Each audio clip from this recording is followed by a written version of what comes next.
Hi, Editing Dot here. This is a VOD of a video that I did, a stream I did, explaining my personal theories for every single character on the DreamSMP. None of them are canon. They're just what I want to happen, what I think should happen, or what I think would happen. You can watch the timestamps for every single one is down below if you want to watch just your favorite characters. It does get a bit laggy at some points, so if you don't want to put up with that, you can watch the edited version that I made with less lag somewhere over here. I don't know how to do that. But otherwise, if you watch the extended version with laggy, you can get a bit more commentary. And hope you enjoy. Okay, I'm here. I'm just gonna give it a moment because it normally lags a lot when I immediately set it up. Jesus fucking Christ. Okay, yeah, cool. Cool. Anyways, I'm nervous. Give me 1 second. Hi. 1 second. Here, I'll put it on the... Hi. I'm nervous. But it's okay because I spent... Hi. It's okay, because I spent a lot of time on this, so I'm confident. I revised it all this morning. I finished writing it all yesterday. Actually, I finished writing the last part today. But, hi. Hi. Is it laggy, or is it good? I have, like, a headset thing if it's not, like, if the audio sounds weird. But it felt weird to put that on if I was just gonna sit and talk. Your cat's very sweet? That's adorable. Tell me more. Absolutely. Describe your cat. What kind of cat? Skip frames. Well, we ignore those. The video was laggy.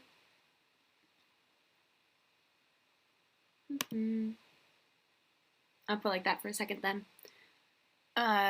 There's not much I can do with the videos lately. Let me make sure that everything else is...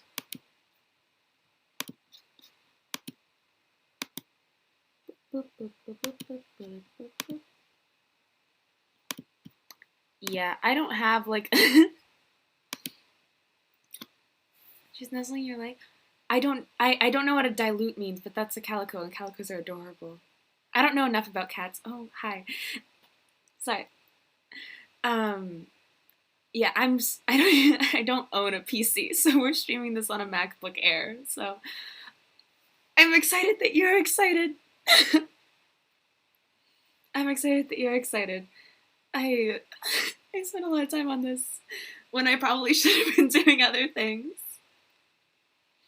Oh, yeah, hopefully the lag will improve itself.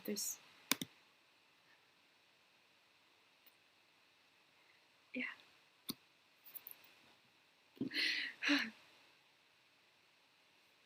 It's okay, I can breathe. We have 1 more minute before I was supposed to start, so I can take a second. My heart's beating so much. This is weird. But it's fine. Because I'm sitting alone in my room, so it's fine. I was never one for, like, public speaking in school. But this feels different, you know? I've spoken in, like, Zoom classes. That was a little bit impressive. I was proud of myself for that. It was like a class of 200 too, and I was like, I understand this complex philosophical complex. Let me explain it. Okay. So I'm still trying to figure out how I should do this. So I've written. So there's a separate section for every single character, and I'm not quite sure who I want to start with. Because some of them are shorter than others, some of them are longer than others. So, like, sometimes, like, one of the characters' ending will, like, cut off at, like, a dramatic point, and then it'll pick up in someone else's epilogue, like, what happens afterwards. So they're all kind of, like, interconnected. You kind of got to read a bunch of them if you really want to know everything that happened. And so, I don't know, who do you guys want me to, like, who first? Who should be first? I was thinking maybe techno. I can see the little CPU thing, and I'm very sorry for the lag.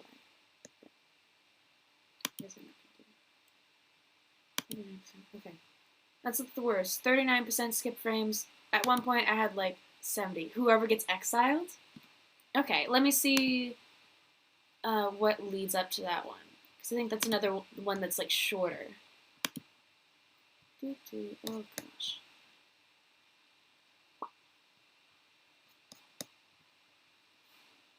Because I had to. Give me a second. Give me a second. Okay, 1 second. Okay. Yes. Okay, let me. Okay, that one's. You want to hear Karl's? Okay, Karl's is pretty non-spoilery for the rest of it. So is the Exile one.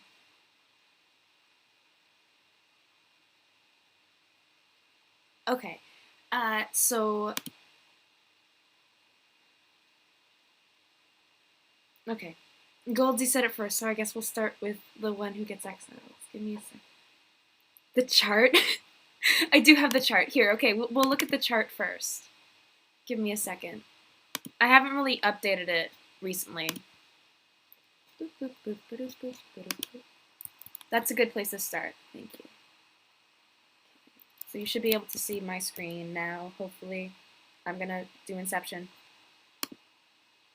Nope, that was not my screen. Okay, cool. Oh, wait, it's the other command. I learned hotkeys. It took me a while, and I still don't have them memorized.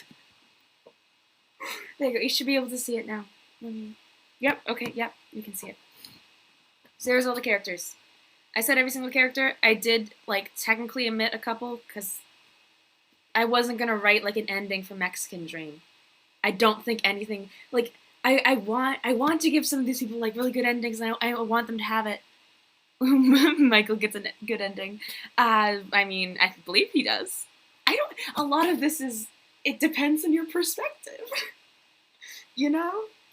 Michael, it does say on his list that he has a good ending. Yeah. Michael's, some of these, so obviously I'm human. I haven't seen every single VOD of every single lore video, so I know some of the characters better than others. Oh, I can highlight things. So some of the ones, like Michael, for example, he hasn't been on the SMP for a while, so I was just kind of like writing it based on like the vibes I got from the CC and like what has happened. Did I spell? Yeah, okay. My brain is just missing. Puffy gets a good ending? Of course, of course, of course. She has to. She has to. Okay, so I'll briefly explain the chart. You've got all the characters, the status. Some of these are muddled. I meant to change some of them. Like, I wouldn't consider George a tertiary character anymore, neither with...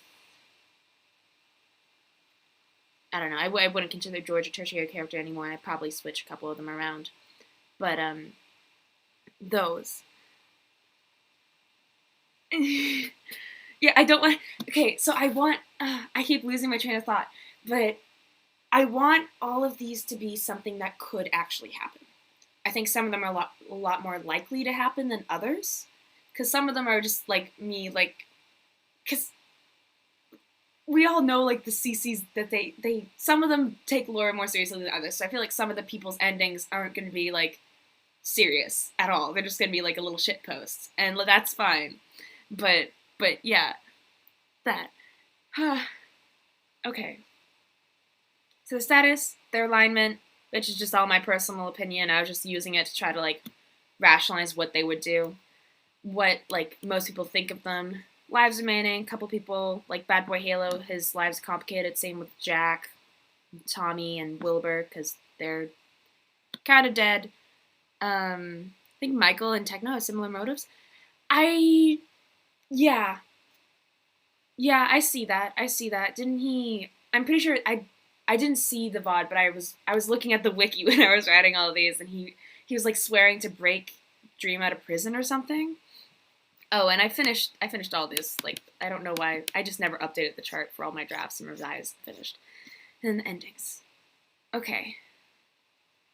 Okay. Let me switch back to my face for a second. Okay. So. Okay. I think we'll start with Wilbur's. That's a short one. Okay, let me...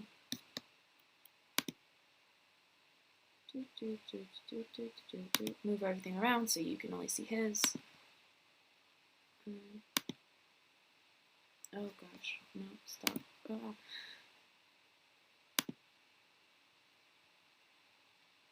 Okay. Oh, thank you. I did a different stream, painting my nails. I love them a lot. They're kind of like falling apart, but you know, I'll fix them eventually. Okay, you should be able to see my... Yeah, okay, you can see my screen. Okay. I was gonna put my hand up to the screen to hide it, but I can't. Okay, so I wrote bullet points for all of them, and they weren't supposed to be this written out. They were supposed to be like bullet point endings, but then I got too into it, and I wrote actual endings. So, he sees the battle from afar. He sees the fall, clear as day.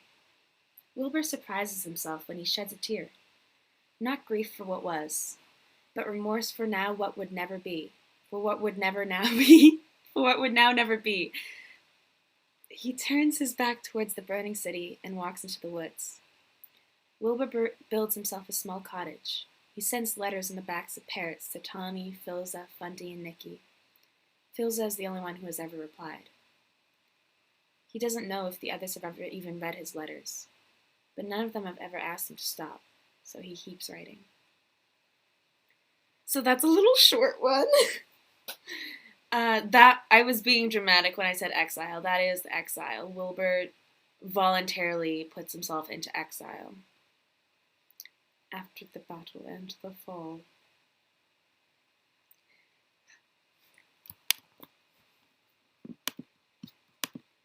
Nerves. Yeah, so it's not as bad as it could be, but he does still like talk to Phil, of course. His dad. They keep writing letters. I liked that. I liked the idea that they were still. Yeah. Oh, sorry, I missed the other one about go to the one that's most likely to not happen. I think this one possibly would happen. I don't think it will. I think he's gonna go on more of a destructive arc. But it just fit better with all the other endings. Because you're trying to organize 34 different people. It can be difficult. Thank you. Years of acting lessons prepared me for reading fan fiction to 14 people on Twitch. Way to keep in contact with Techno? I don't think so. I have no memory. I should also clarify, I've only been a fan of the DreamSMP since like February. So I miss a lot of the early stuff. I've tried to learn about it, so I know like the Disc Saga and all that. But I don't think he would keep in contact with Techno. From like my memory, they weren't really friends, you know, especially towards the end because he friggin' the whole Lemberg thing. Yeah, I don't think he would talk to Techno. Just like his family was who I felt like he would write letters to, like apology letters, or a lot of them that he writes, you know. Yeah, Wilbur may go down with a fight. I don't want him. I don't want another villain arc from him, you know. I can't. It can't. I want him. I just want him to retire. Tommy's 3/1 stream. I don't remember which one that was, but yeah, the first ones I watched was. Oh God, what was the first one I watched? It must have been one of Tommy's. It had to have been one of Tommy's. Because I was watching, I was going through that whole, like, COVID rabbit hole of, like, watching YouTube, and then I started watching Among Us. Oh, his death stream. Yeah, Phil and Techno are close. Phil would write to Techno if he was in the same situation, but Techno and Wilbur. I went down the rabbit hole of, like, I was watching YouTube, and I don't remember watching, like, Markiplier and Jacksepticeye, and then they started playing Among Us with Corpse and all those guys and offline TV, and then they started playing with everyone in the DreamSMP, so I just went with the flow and started watching all of these streams and all of these. Yeah, I had too much time on my hands. Yeah. The stream would... Okay. I was watching before then, but I can't quite remember when. But it would have been around that time. That would have been the beginning when I started watching. Okay, who next? Let me see. I'm talking. Someone said Karl. I'll read Karl's for you guys. That one. isn't too long. Let me find it.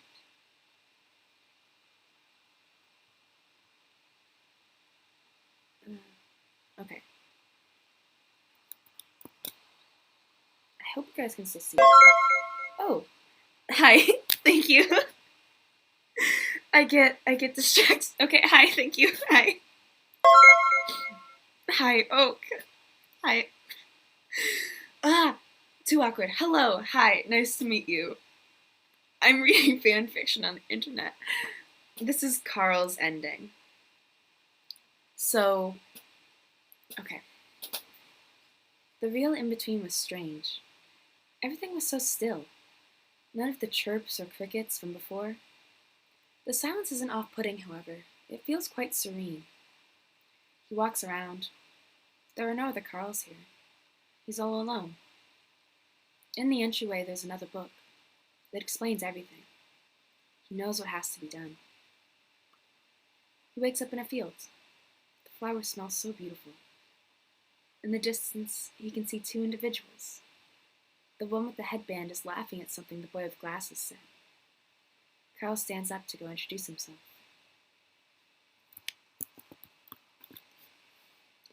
It's not technically a bad ending.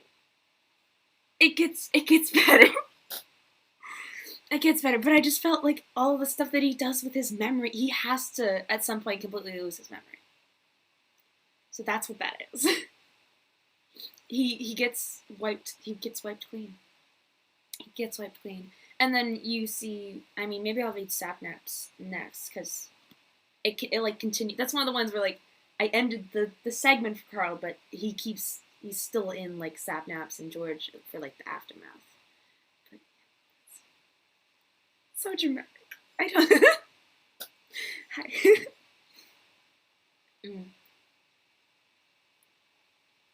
Read Sapnap. Yeah, okay, I'll read Sapnap next. Yeah, okay. Sapnap was right below him. Sapnap was good. I felt good about this because they're all kind of like grouped in arcs. So there's like the syndicate. Well, they're all kind of like grouped. So like Karl, Sapnap, and George are like in a group, and BBH and Skeppy and Antfrost are in a group, and that kind of stuff. Okay. Oop, bye. God, I keep forgetting to breathe. Okay, it's fine. Sapnap. The day of the battle started normally. Sapnap and George were goofing off in the gardens.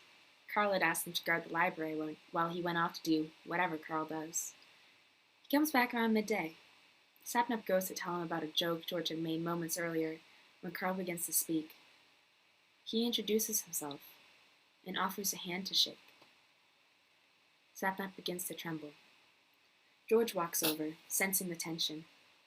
Sapnap finds himself unable to form words as he looks at the blank slate his fiancée has become. George ushers them both inside. Over time, it becomes a bit easier. They do their best to fill Karl in on everything. His love for George and Sapnap remains. They attend the funeral together. Sapnap grows closer with Nikki. It can be very hard to take care of the ones you love. They are each other's shoulders to cry on. He visits his father occasionally, but the wound from the banquet had never quite healed. He sees dreams sometimes.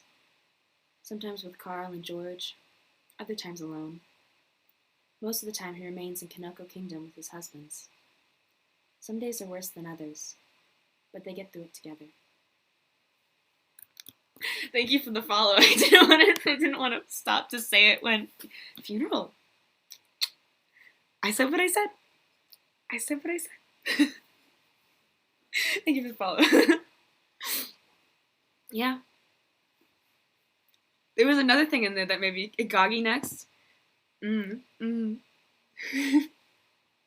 glad that you guys are getting hung up in the funeral because there was something else that I said that I felt like was also going to get quite a reaction, but you might not notice yet.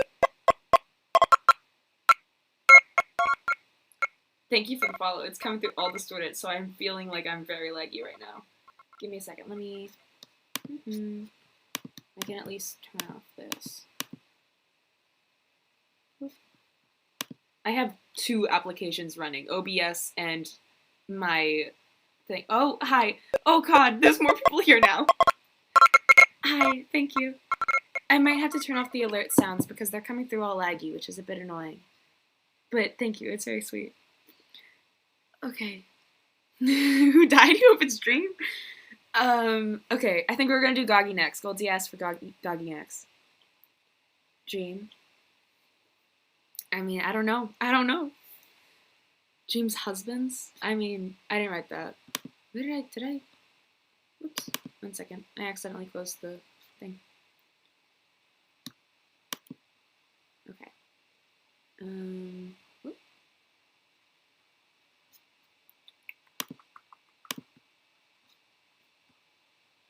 Okay. Here's George. You'll hear Quackity's soon. Quackity's is one of the more intense ones. George hadn't meant for it to happen. I suppose no one does. Oh, I'm just realizing what's in this one. Okay, it's fine. George hadn't meant for it to happen. I suppose no one does. But he fell in love. It made sense when he thought about it.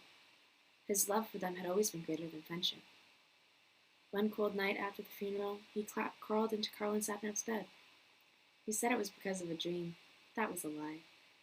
George hadn't had any more dreams since the day of the battle. The day Karl lost his memory. The day Quackity died. The thought invokes guilt. He wasn't supposed to be the third. What would Quackity have thought? Would he have been happy they were happy? Or would he feel betrayed? Replaced? It was too much to think about. They got married on a sunny day in spring. It was a small ceremony. Eret officiated and Hannah served as the witness. Their lives together were quaint. Karl would sit and read his books while Sapnap and George played chess. Or they'd all go on a midnight walk in the gardens and then return to bed for the night. George had never had a more peaceful night of sleep than when he was surrounded by his husbands.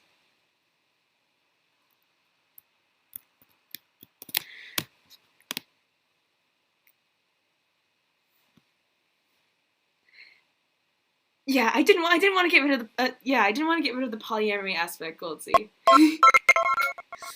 Yeah. Hi, thank you. Okay, the frames aren't too bad, apparently, according to OBS. But yeah, I needed the polyamory to stay. I couldn't get rid of that. That would hurt me too much.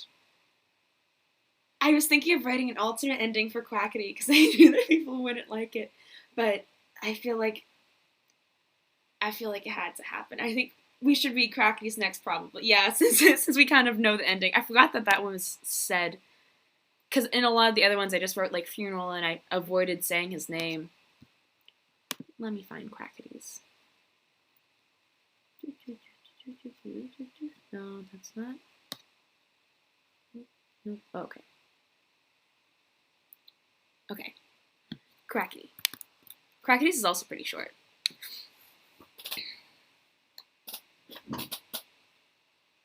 He awakes to purpled cries.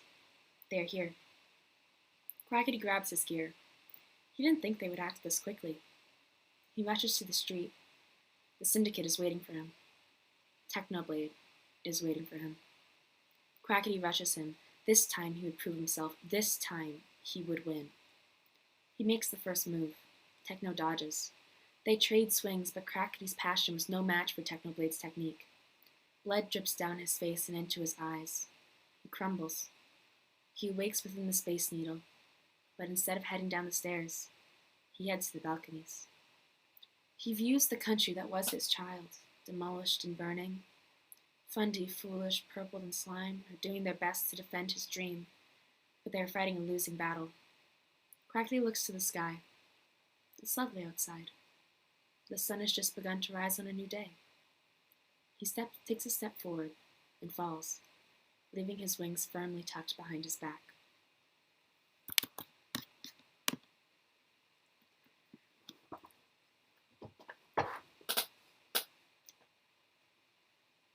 Aren't I so sweet? Oh my god.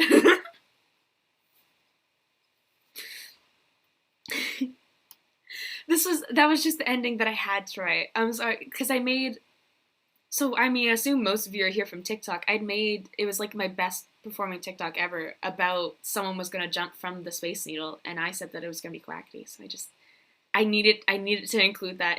He had to be the one to jump. And the wings, too. I was like halfway through writing it, and then I remembered that he had Elytra, and I was like, oh, that makes it so much worse. Thank you. Thank you for calling me a good writer and actor. Yeah, but I love that he has Elytra now, because he could have, at any point, he could have chosen not to. Have you ever, I don't know if you guys ever seen Bojack Horseman? I don't know how big the crossover is between these two fan bases. Anyways, it's lovely and you should all watch it. But there's a poem in it about a character in the show that had committed suicide by jumping off a bridge. And he writes, the poem is about his regret that he feels like halfway down. Yeah, the view from halfway down. And how once he had stepped off that bridge, how he wishes that he could go back in time and stop it all. He doesn't, once he makes that jump, he doesn't want it anymore. And that makes Quackity so much worse, because at any point he can stop himself from the fall. Even after he's jumped, he can open his Elytra and not die. But it does. Bojack is beautiful. God, I love it so much.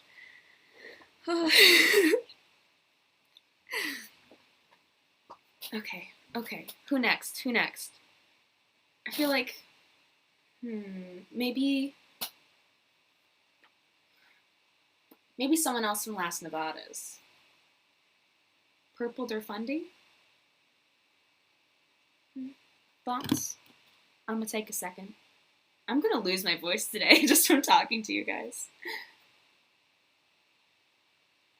Slime? Yeah, I can read slimes. Oh, I like slimes. Because I tried to write them all like kind of in the voice of the character. And I feel like I really did manage to do that with slime.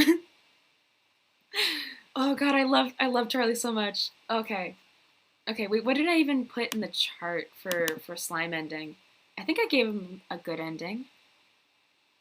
Oh, in the chart it says neutral. Okay, I feel like that kind of lines up with what I wrote. Okay, we're reading slime. Let me find it. Oh, it's right under Quackity's. Boop.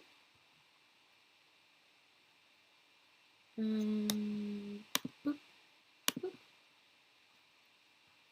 Okay. Boop. Slimecicle. Slime. Fundy shakes him awake. This is odd.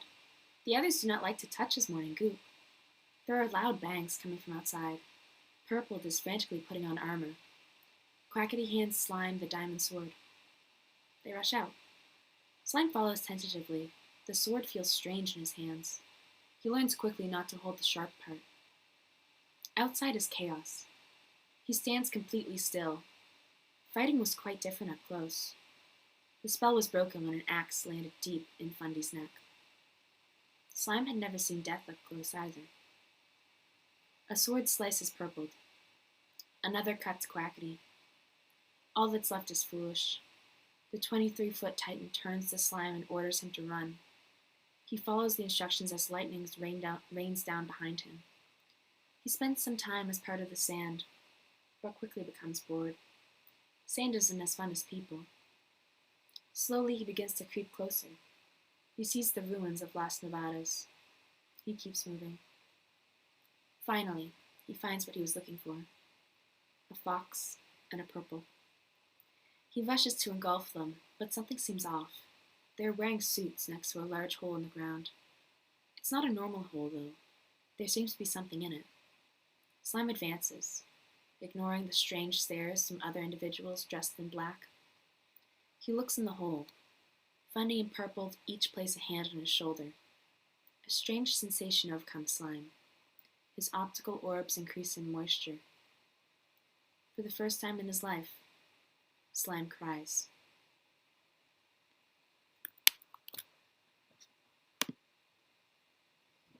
Number 1 victory, Wario. What am I reading? Oh, this is all, this is endings for the DreamSMP. Slime. Is the diamond sword enchanted? I don't remember. It's the sword It's the same sword that Quackity gives Slime on his first day in Last of Us when he first, like, meets Slime. It's that sword that Quackity has. Quackity gives Slime his sword. I'm sorry for breaking your heart. Here, let me try to find one of the real good endings. I'm trying to think. They're all kind of bittersweet. Hannah has a good ending. We could read Hannah's next. But Slime is okay. Like, again, that's another one that, like, continues. He lives a good life. He stays with Fundy and Purple, and they make, like, a little family. It's sweet. But yeah, he feels human though. He finally gets to experience what it's like to be bones, to be meat.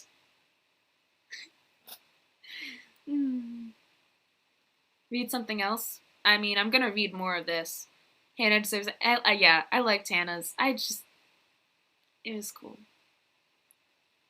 Slime is such a sweetheart. My God. Let me find Hannah's.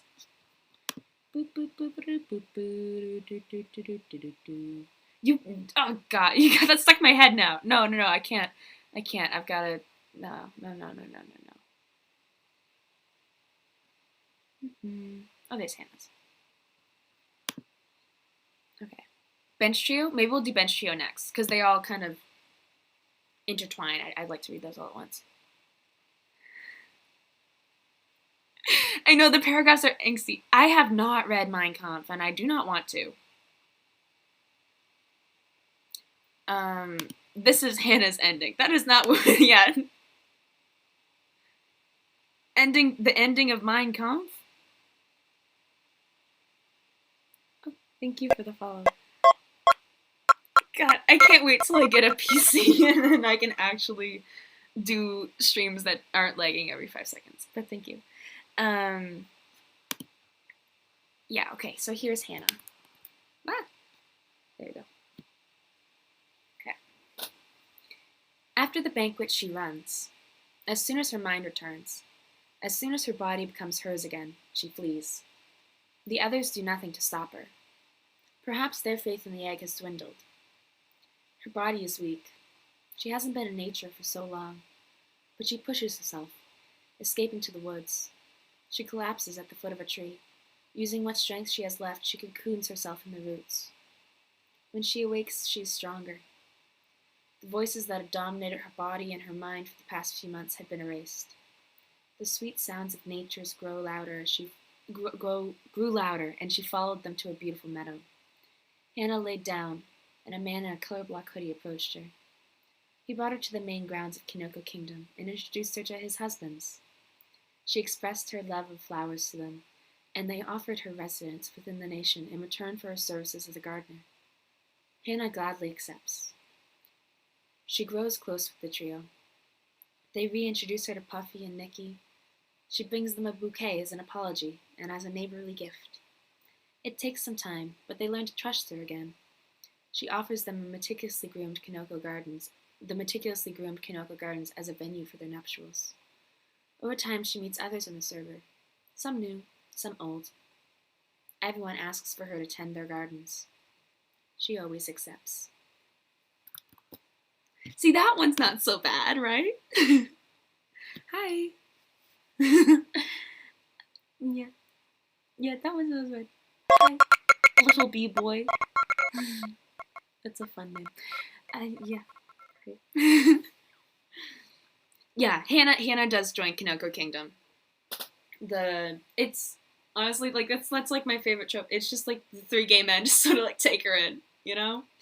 It's like, yeah, a found family and all that shit. Yeah, she becomes part of Kinoko Kingdom, and she works in their gardens and everything. Because that's the whole thing about Kinoko Kingdom. That's why they chose there. It's because it's in the flower biome and it's so pretty and it's like Canada's all the flowers. So she gets to fuck around in a flower biome for the rest of her life. Oh God, stutter. Did I? Yeah, see. I did write some happy endings. They're not all angst. You mentioned Puffy and Nikki. Yes. I did mention Puffy and Nikki. If you guys were good listeners, you could have noticed some other things too. It's good. Yes. Hannah has a happy ending. Puffy and Nikki also have a happy ending. So, do you guys want Puffy and Nikki first or Bench Trio first? I would do a poll if I knew how. Actually, I might know how. I don't think I do.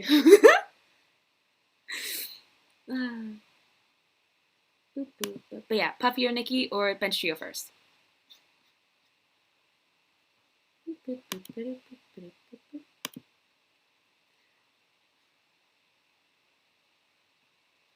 Puffy and Nikki. Well, okay, now you're tied.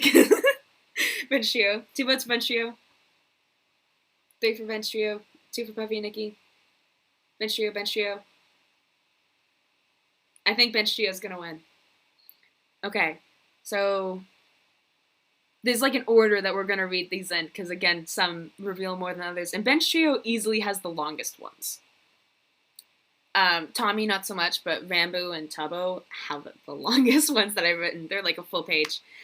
So we're gonna do Ranboo, then Tommy, then Tubbo. I'm lagging shit. I'll just sit for a second then. I don't want to be lagging when I'm reading to you guys. Ranboo, Tubbo, Tommy, Ranboo, Tommy, Tubbo. Ranboo, Tommy, Tubbo.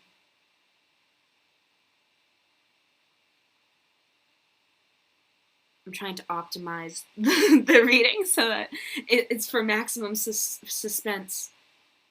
Because you don't want to read the one that gives everything away first.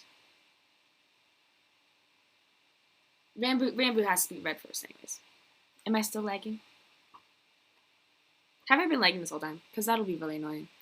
Because honestly, I don't know. My Wi-Fi just sometimes decides that I can stream perfectly. Sometimes it's like, no, not at all. Not at all. A lot of the times I put neutral on the chart because it's like semi-bad and semi-good.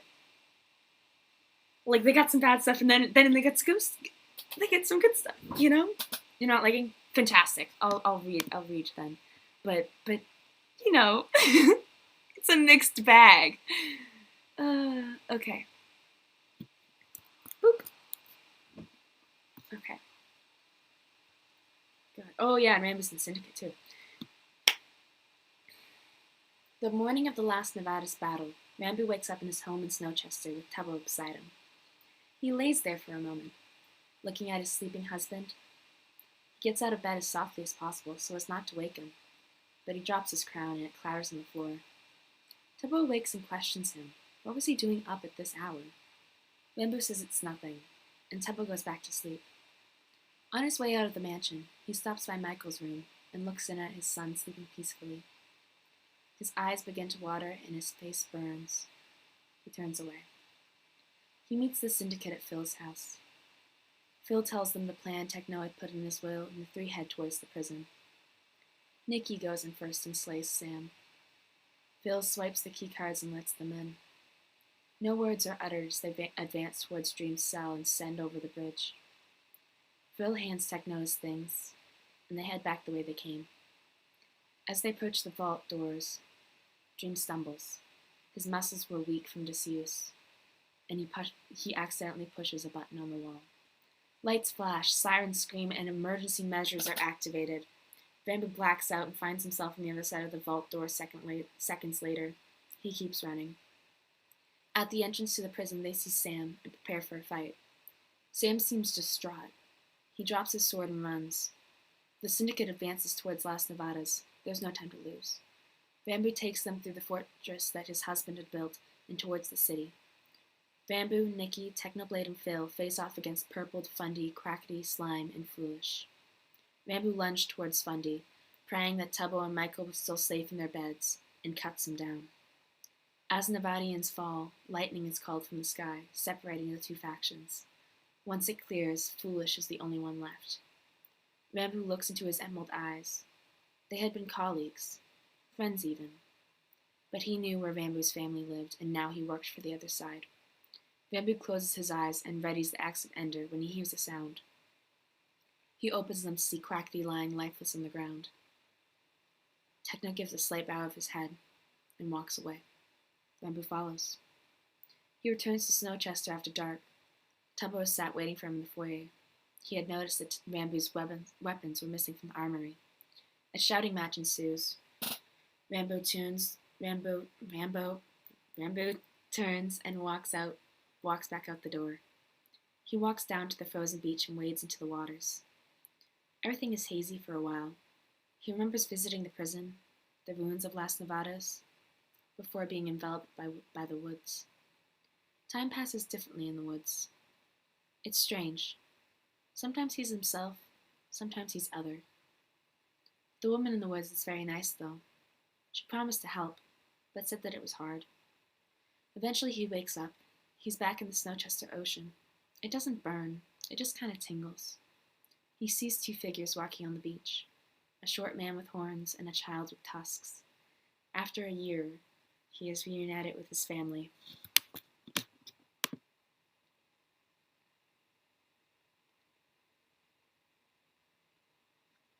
Yes, Ranboo was in the Syndicate.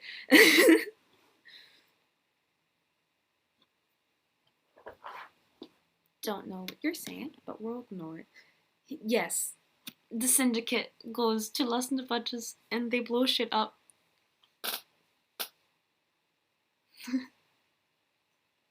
Thank you. Yeah. Yeah. Sorry. Hi. Okay. That's Ranboo. The last seconds of oh, hi. Well, I was reading who befriended Nikki from earlier. Sapnap and Nikki got close once Karl lost his memory. That's what it was in Sapnaps. George is kind of close to Nikki too, because Kaneko Kingdom and Underground City are like right beside each other. And in my ending, they like unofficially merged. They're not really like nations, either of them, but they're separate entities, but they share everything. They're just like a little community together. But yeah. Well, Nikki didn't kill Quackity. Techno did, and then Quackity killed himself. Yeah, everyone knows how Quackity died. Because it was in front of like 10 people. I'm sorry if you're very upset by Quackity's death, because a lot of people witnessed it, so it's in like all of these endings. Yeah. Nikki wasn't the one to kill Sapnap. Nikki wasn't the one to kill Quackity. So I feel like he wouldn't harbor that much resentment. Also, like, Sapnap has also been a dick to Nikki in the past. Like, there was the whole pet war thing.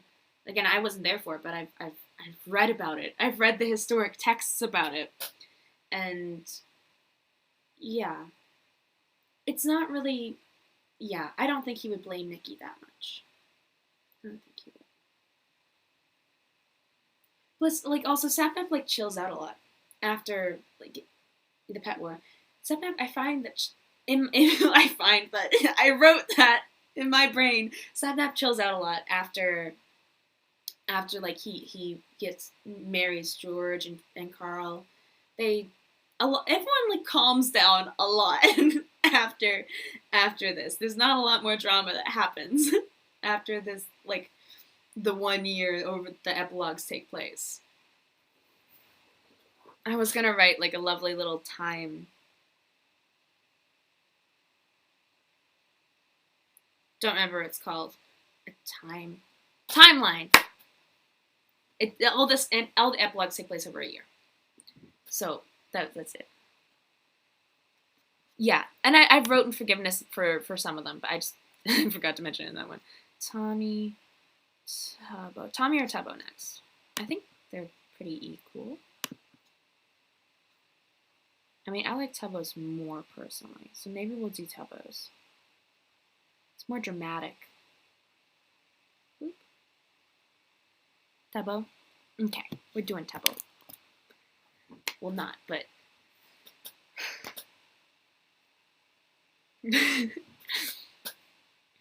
Tubbo awakes to movement beside him. Ranboo is getting ready for the day. He gives him a small smile and fades back to sleep. Later he gets up, brings food for Michael, goes to work at the inn, and comes home. Ranboo still hasn't come back. Tubbo puts Michael to bed. He signs for his other father. Tubbo explains that he's going to be the one to tuck him in tonight. After Tubbo walks around the empty mansion, they still hadn't quite Tubbo walks around. Sorry, I'm best. After Tubbo walks around the empty mansion, they still hadn't quite finished moving in. He absentmindedly walks over to the armory and delights in the glow of checkmate hung on the wall. He looks over to its opposite to see the axe of Ender missing. He grabs his trusty sword and rushes to the door, but he pauses. He cannot leave Michael alone. He pulls a chair in front of the main door and sits, standing guard to defend his home and child. Hours later, he still hasn't left his post, but he hears footsteps outside. He cocks his crossbow. Ranboo enters. The relief Tubbo feels is quickly drowned out by rage. He screams at his husband for leaving to fight, for not telling him, for everything. Ranboo doesn't say a word, but turns and exits. Tubbo runs to their room. He grabs Ranboo's things. He shreds, burns, and destroys. Eventually the rage turns to tears, and Tubbo falls back into bed exhausted. Ranboo doesn't come home. Ranboo doesn't come back that night, or the next, or the night after that. Tubbo doesn't know what to say when Michael asks him about it. Days turn to weeks, turn to months. Tubbo does his best, but he's easily frustrated, and sometimes he finds himself shouting at his son for things out of his control. Every so often he eyes the liquor cabinet. Friends come to visit. They know how hard this has been for Tubbo. Jack takes the alcohol supply. He says it's for his tavern, but Tubbo knows the truth. Nobody wants another baby and left in a box. Foolish comes. He finishes the walls around Snowchester. For Michael's 4th birthday, they take him outside. Everyone is armed, refusing to let harm come to the child. Michael is more interested in chasing a bee. Trips outside become more frequent and less stressful. Almost 12 months after Ranboo's disappearance, Tubbo and Michael take nightly walks by the ocean. It's amazing how much they've grown. Michael's vocabulary is much larger and Tubbo's sign language is much better. The two communicate almost effortlessly now. One night they're walking and Michael stops to point at a figure in the distance. Rising out of the water is a tall black and white man with a crown on his head. Tubbo has to hold Michael back from running into the water to hug his father. But once Ranboo reaches dry ground, he can't resist anymore. Tubbo scoops Michael up and runs to his husband's arms.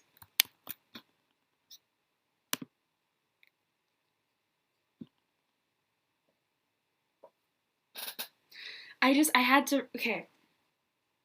We'll talk about Michael first, because I liked, yeah, thank you.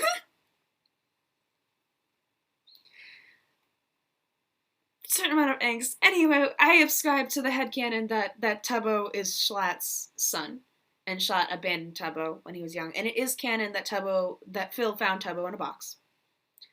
So, alcoholism can be genetic.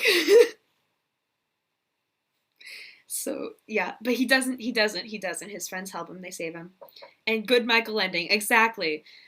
Michael, also, like in my canon, I've seen a lot of other headcanons about this. Michael is mute, he's a Zoglin, so his vocal cords are like rotted away, so he can't speak, but he can make sound, and he signs, and Tubbo and Ranboo learn sign language to communicate with him.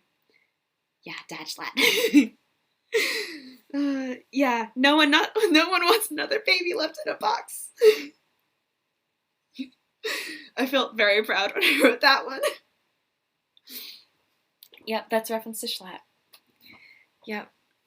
And, oh god.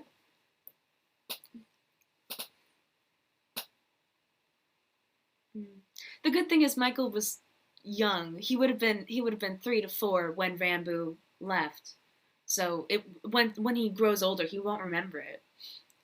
He won't remember that his dad left him. But it's still, like, poor Tubbo. But then they live happily ever after, and they probably get married for, like, the 5th time or something. And, yeah, they live in Sochester, and Michael can go outside now. And, yes, we'll read Tommy ending next. And Ranboo... Okay, bye-bye. And Ranboo isn't allergic to water anymore. He could swim and it was just fine. I had written, I think I deleted it, but I had written like a part about how like Tubbo like ran into his arms. Tubbo like ran into Ranboo's arms and like started like crying and didn't even notice that his Ranboo's skin wasn't burning like it usually does. Because that's another whole other headcanon that someone else did, that like Ranboo comforts Tubbo when he cries, but it burns Ranboo's skin. So Ranboo has a bunch of scars, like, down on his chest from, like, cuddling Tubbo, like, comforting him when he's crying. And that's adorable. And also Ranboo has his tear scars, of course. Yeah. Tommy? Let's do Tommy. Tommy. Okay. I feel like Tommy's was, like, kind of I feel, yeah, like, some of the people needed, like, more wrapping up than others. Nightjay, you're catching on. Okay, Tommy's. Okay. Tommy isn't at the battle. In a way, he almost feels guilty for not being there. Maybe some of this death and destruction could have been prevented if he had. Puffy steers him away from this kind of thinking. It won't change what happened after all. He stays with Tubbo and Michael and Snowchester. They need the extra help now. Tubbo's a mess. Angry and sad and tired all of the time. Tommy isn't great with kids, but he's happy to help if it takes the load off his best friend's back. Tommy's feelings for Ranboo are complicated. In a sense, he's glad he's gone. He's always been jealous of him. But seeing Tubbo upset is almost as bad. After a while, he goes and visits Dream again. A fully supervised visit with the new warden. She thinks it might help him overcome some of his fears. And it does. He gets letters from Wilbur. He's not quite sure what to do with them. He doesn't read them, but he keeps them all. Maybe someday he'll be ready, but not yet. Nikki reintroduces him to Purple. They have a lot in common. Purple, Tommy, and Fundy hang out at Nikki's underground base occasionally. He goes to the wedding. It's weird, seeing everyone in the same place again. Not bad, but weird. It all goes well. Puffy and Nikki seem very happy together. They even babysit Michael sometimes. Things are better for Tommy. He doesn't have the life he wanted, but maybe he has the life he needed. That's just a little short one. I feel like Tommy's, yeah. Kirsten, yeah. We'll see. Tommy's is one of the stories that I feel like kind of already, like, wrapped itself up pretty well. So, like, I didn't need to, like, add a lot of stuff for him. But yeah, I may have also gone overboard and kind of added a character, because I know that, like, because, okay, so everyone knows Puffy and, yeah, I pulled it from canon. Puffy at one point gave Nikki a promise ring.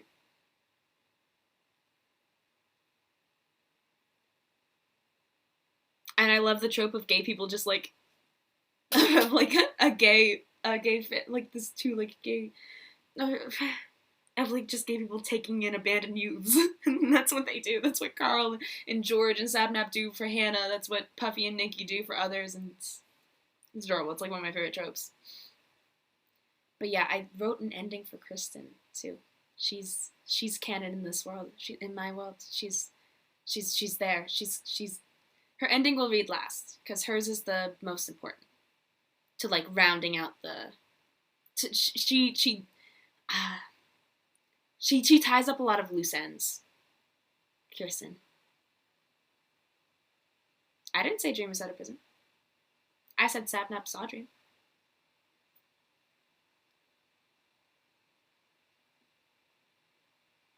Maybe we should read Dreams next, then.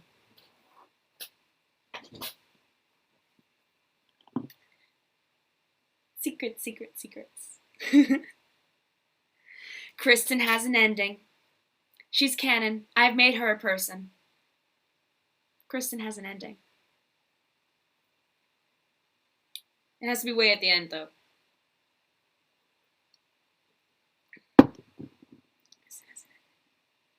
I needed it. We all needed it.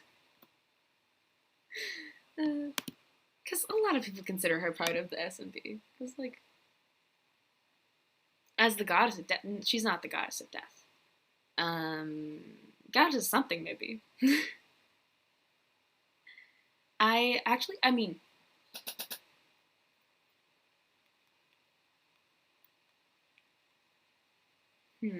just thinking of how much I should say before I actually read you guys, like, those ones. Whoa, I can see the... Okay. Come on. the frames. But yeah. Mumza. Yeah, Mumza's in there. Mumza's in there. And don't worry, she loves Philza too. So it's good. They're good. They're living the best lives. Who else is left? Dreams, maybe? Oh god, there's still a lot left. There's so many fucking people in this. I didn't add any. I was very much considering adding Red Velvet because I was kind of stumped on what to do for Antfrost's ending. So like, oh, maybe he meets a little cake person in the woods. But I didn't bother putting that because it was just that Kristen had been mentioned before in like a semi-lore. Phil was talking about how the woods had like gotten closer or something like that. So she's mildly involved in the lore. I don't know if Velvet has ever been mentioned in lore. He's amazing though. He should be in the lore. God, I love all the gay couples on this server. The canon ones and the IRL ones. It's so adorable. It's so like he has. I haven't seen a lot of Antfrost lore. I know the Red Banquet and that's it. Because I know he's more active in it before I started to join the fan base. So I haven't. I got paint on my cup. Okay. Let's do dreams. Executive decision. I'm allowed to make decisions. I'm bisexual, but I'm allowed to make decisions. It's fine. I have a right to not to, but I'm allowed to. That's not. There's dreams. Boop, boop, boop, boop, boop, boop, boop, boop. Okay. Ah, got it. Okay. Okay. Okay. Okay. Okay. Then filler token straights. They're the only shades that are allowed. I'm straightphobic except for them. Everyone else, lock them up. Put them in jail. Okay, dreams ending. Before the escape, Puffy comes to visit him in prison. He hasn't seen his mother in so long. She tells him not to escape with Technoblade. Although she loves him, this is what is best for everyone. When the Syndicate arrives to break them out of the prison, he's unable to keep up. His muscles were weak from months of disuse. Dream stumbles, accidentally pressing a button on the wall. Sirens sound and the vault doors begin to seal. The Syndicate leaps through, but he hesitates and is trapped once again. He shouts for Technoblade to call in his favor, to reopen the door. He calls to the Syndicate, even invoking his code name, Hippocrates, but they don't hear. He waits in the prison for days. Soon he realizes they aren't coming back for him. Technoblade was the one they came to save. They didn't owe him a favor. Eventually, the vault reopens. Puffy is on the other side. She explains to him what has happened. The Battle of Las Nevadas, Quackity's death, Sam's breakdown. She's nominated herself to be the new warden while Sam recovers. No one's opposed. Puffy brightens up the prison, covering up the obsidian with books and paintings. It still is secure, but less like a punishment, more like a life. Sapnap and George come to visit often. Sometimes they bring their friend Karl. Karl doesn't remember Dream, but that's probably for the best. Ranboo even visited once, but no one's seen him since. After a while, Sam returns as a guard. Bad had left his position, so Puffy needed the help. He isn't Warden Sam anymore. He's more like the Sam Dream used to know. When he's on shift, he sits down and plays chess with them. Life in Pandora's box isn't perfect, but it's bearable.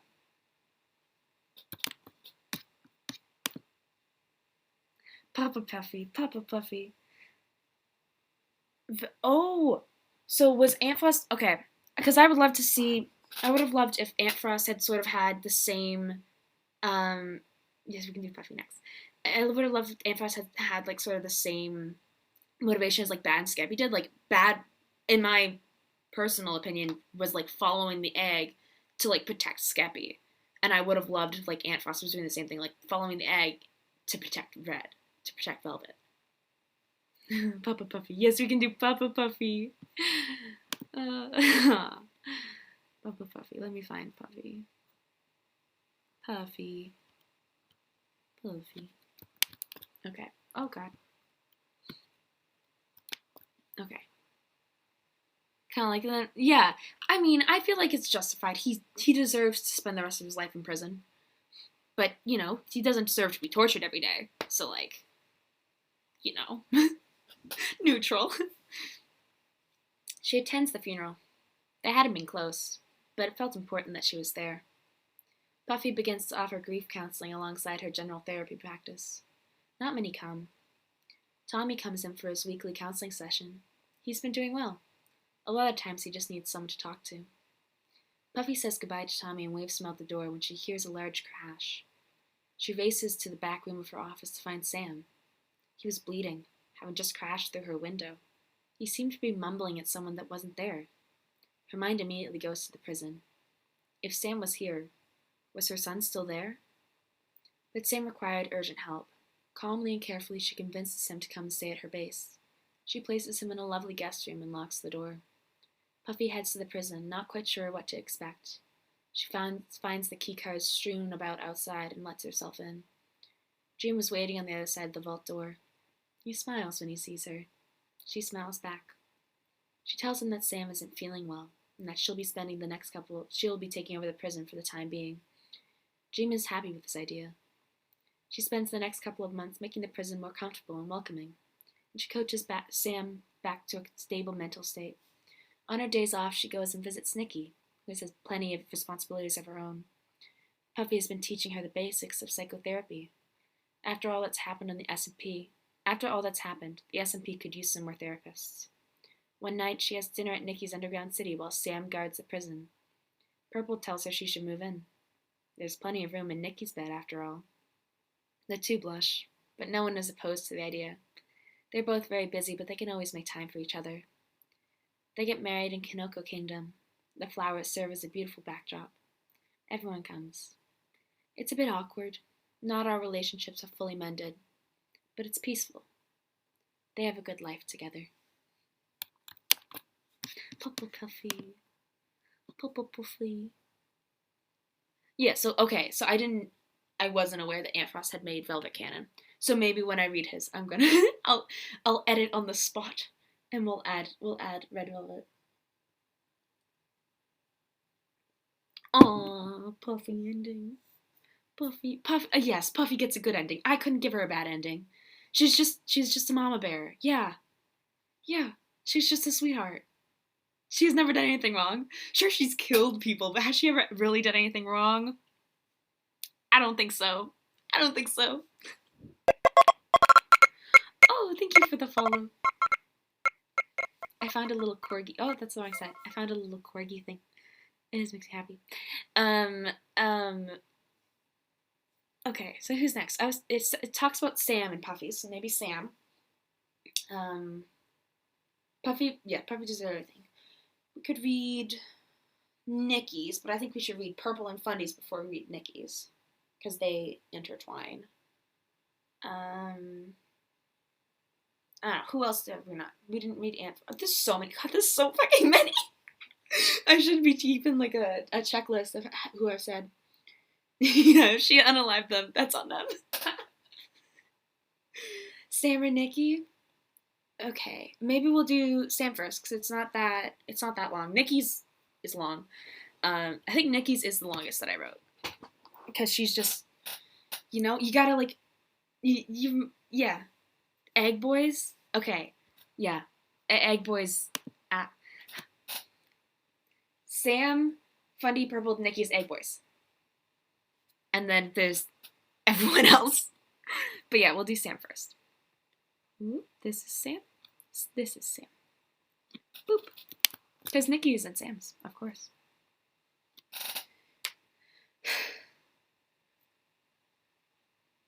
Sam is at the prison when the syndicate comes.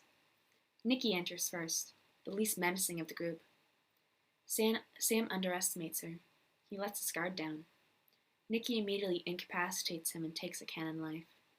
He responds in the prison, temporarily paralyzed by the neurotoxin on his sword as they let themselves in. Hi. He begins to hallucinate, seeing tall, shadowy figures with red eyes creeping towards them. The paralysis wears off as the syndicate returns with Technoblade. Sam stands, shaking, sweating. He looks at the group, wanting to fight. But then he looks around, seeing the shadowy figures surrounding them, whispering horrifying imagery and advancing upon him. The syndicate raises their weapons. Sam looks around frantically at the nightmare-inducing shapes that surround them. He drops the warden's will and runs. He spends a few days in the States, wandering around the SMP. Eventually, Puffy finds him and hospitalizes him. Puffy helps him overcome his paranoia and takes over his position as warden. Once he is recovered, he takes a job working for Puffy at the prison. Warden Sam has been killed, and Awesamdude returns to the kind, compassionate friends he once was. He moves in with Ponk. He repairs his former relationships with the ex-Egg Pyre members and seeks out the syndicate to make amends. He still sees the Shadow Men occasionally. Some are bloodthirsty, some are just quiet. But Puffy has taught him ways to stay calm, and he has learned to trust his companions when they say that no one's there. Boop, boop. I do have one for Callahan. How did I mention? That's another one that we could probably do soon. Oh, I didn't. Hi. Hi. Hi. Yes, you are very cool. That's very true for all of you. I keep pointing the wrong side. It's mirrored. It's difficult. Yes, we can do Phil soon. And yes, I do have one for Callahan. I have not seen him at all the entire time that I was at the Phantom. But I have written one for him. I don't know. It's cool. It's just like a short, cute little one. We can probably do it soon because it's only tied to anyone else. Who did I say next? Sam. Funding and purples need to happen for Nikki, so maybe we'll do funding and purples. Boop, boop, boop, boop. And yes, we'll do Phil soon. Yes, Phil's can absolutely happen soon. I'm trying to. They're all so. It's like I'm looking at a web and I've got to like try to figure out which is connected to who and try to remember all this. Okay, we've been here for an hour. Good lord. Hi. Hi. Hi. Okay. Yeah, Sam has a relatively good ending. Yeah. He goes through it a little bit. But you know. And also, I mean, I'm just proud. I'm giving myself a clap on the back for like, that's like, nah. But like, no. No, we won't. It's good. Okay, purples is there. Purple, we'll do purples first, I guess, because it's before Fundies. Yes, purples. Because Fundy, okay. Ha. I get distracted too often, it's not fair. Okay, here we go. Okay, I can do this. I can stay focused on one thing for a prolonged amount of time. This is purpled. He wakes at dawn. Something was wrong. He takes a deep breath and senses it. Smoke. He screams for Foolish and awakes Quackity and Fundy. He outfits his armor and races outside. The syndicate is there. Philza rushes him and Purpled is slightly caught off guard. He gives it his all, but he does not have decades of experience like his opponent. It just takes one mistake, a failed dodge, and a sword finds its way between his ribs. He's back in his bed. He can feel the ache in his chest from his recent death. He grabs whatever weapons he can find and heads back out, ready for the next round. Fundy races out behind him, a prominent and bloody scar on the side of his neck. The battlefield has been split by a wall of lightning, the syndicate on one side and Foolish on the other. Foolish screams at them to run. Las Nevadas is not worth their lives. Purpled hesitates, but Fundy pushes him towards the desert. Purpled begins to run, but shouts for Fundy to go the other way. If they tried to follow, at least they'd have to split up. He runs, passing from one biome to another, but Purpled's stamina fails him. He stumbles and falls, succumbing to unconsciousness. Boop, boop. Just a little short one. Just a little short one. Yes, we can use, yes, okay. Yeah. They're all so intertwined. One, like, if I had started with, like, Phils or Technos, I think almost every single character is, like, mentioned in Phils. Or something like that. Because they're all connected. But yes, Eggfire Boys, yes. Okay. I think Eggfire Boys should go after Nikki. I don't think it's mentioned in hers, but yeah, we can do Ponks after They're going. There's a very, very, very, very loose order to do things. Thank you. I realized like halfway through writing this, like how I was like intertwining them. I was like, oh my god, this fandom is really just D&D. Like I've been playing D&D for 2 years. I was a DM for a really long time. Well, for 2 years. And this is like exactly what I do whenever I start a new campaign. It's like I sit down, I have a paragraph for every character, and I'm like, everything that's happened to this character, everything that's happened to this character, everything that's happened to this character. And then I just sat down and I did this all with characters that already existed. Yes. Foolish is real sweet. I was very stumped on Foolish's ending. Like I didn't want to give him a neutral end, but I could feel like it could go either way with Foolish. I felt like he could have a really good ending or a really bad ending. Like I was playing with the idea, it doesn't happen, but I was playing with the idea that he's like a totem of undying, and he gives one of his lives for Eret at the Red Banquet. And I was feeling maybe he lost the other two, saving Purpled and Fundy. And then he's like a true totem of undying. He's lost all of his 3 lives, saving someone else. But I didn't do that. But that's what I was thinking about. Who's there saying next? Fundy? No, yes, Fundy. Okay. Okay, it's fine.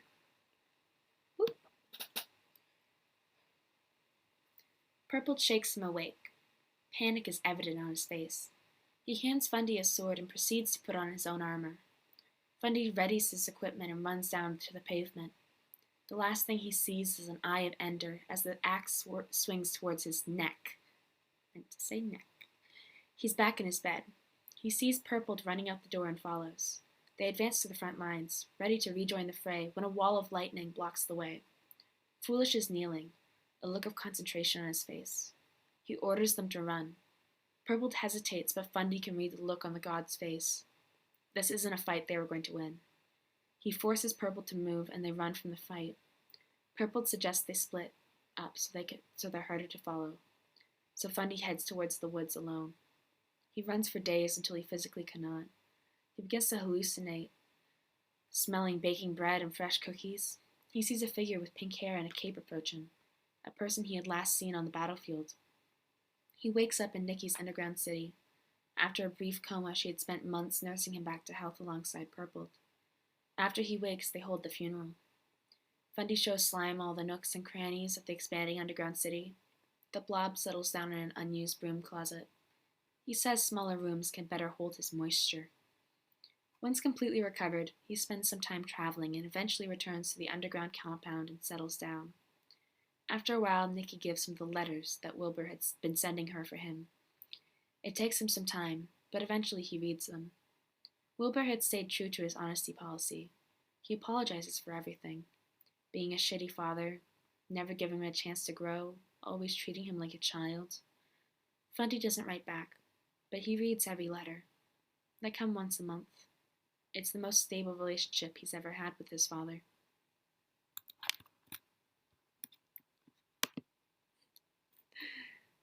It's a lot like D&D because I was thinking about this so much the other day. I could go on a rant for like hours about how much crossover there is with like, because it's it's like partially improvised, partially scripted, and then everyone has their own characters and they're all like interacting. Yes, oof for Fundy. Oof for Fundy. But you know, I feel like he shouldn't. I mean, I don't know. It's an oof, but he does live his best life. He does live a good life. But you know, his dad was kind of pretty shitty a lot of the time. It's weird. Also, wait, in canon, revived Wilbur hasn't even seen Fundy yet, right? The most stable way. Yep. No, that's it. One-way letters. Maybe once Fundy gets older, he'll start writing back. I feel like that would happen for a lot of them, like for Tommy and Fundy. Like Tommy, I wrote in his that he probably ends up reading the letters when he gets older. And then maybe he visits Wilbur or something. But like they all need some time away from Wilbur. They all need time to process their own issues before they can just, you know? Fundy does not deserve to suffer. My little fox boy does not. Oh. when I made the thing about the last, someone jumping off the last Nevada's tower, everyone kept saying, Fundy, Fundy. It's like, no harm is allowed to come to him. If it does, that's not true. Fundy cannot be harmed canonically because it would hurt my feelings. Fundy. Okay, that leads us to Nikki, because we were doing that one was going in order. Oh god, the long one. Oh, I'm gonna lose my voice. It's alright though. It's worth it. It's worth it. Oh, full freaking page. Full freaking. I wrote 18 pages of this. Your poor Yip Yip. The little furry boy. The little furry. Okay. Okay. Okay. Okay. Okay. Okay. Okay. Okay.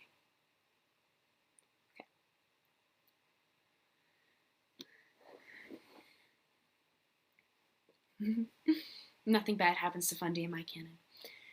Phil calls for the syndicate, and Nikki arrives. He explains the plan. It seems easy enough. She's been training for something like this, and she's been trained by the best. The syndicate advances on the prison. Nikki enters first. Sam doesn't see her as a threat. That's his mistake. She takes her blade dipped in pufferfish poison and stabs him in the abdomen. The neurotoxins will alleviate the pain, but it will take his life slowly. The others enter. Philza grabs the key cards and lets them in.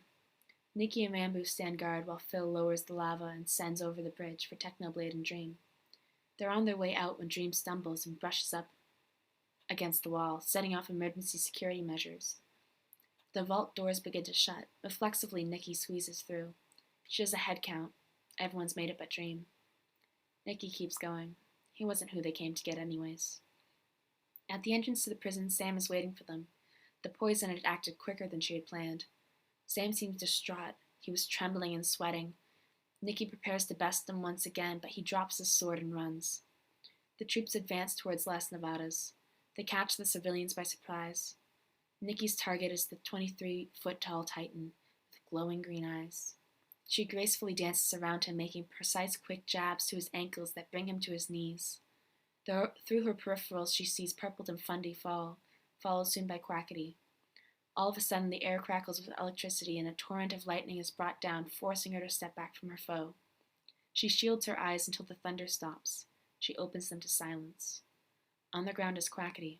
A pool of blood surrounds him. Nikki looks to the heavens, offering a silent prayer, then turns and follows Techno and the rest of the syndicate away.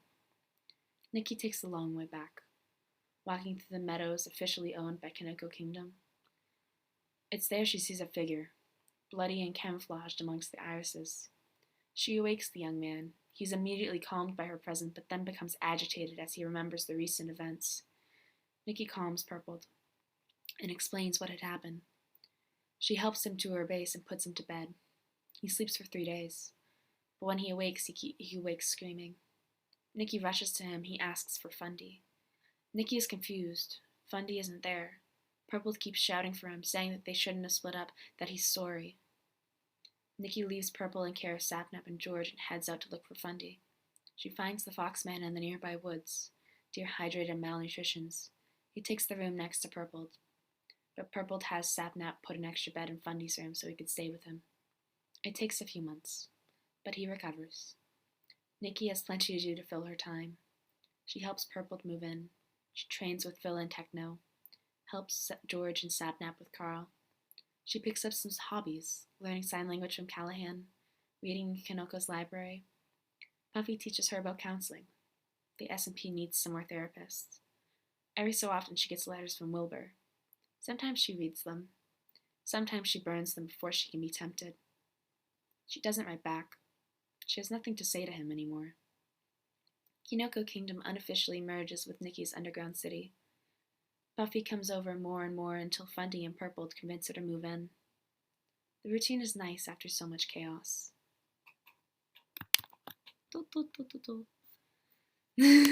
This is all personal canon. This is all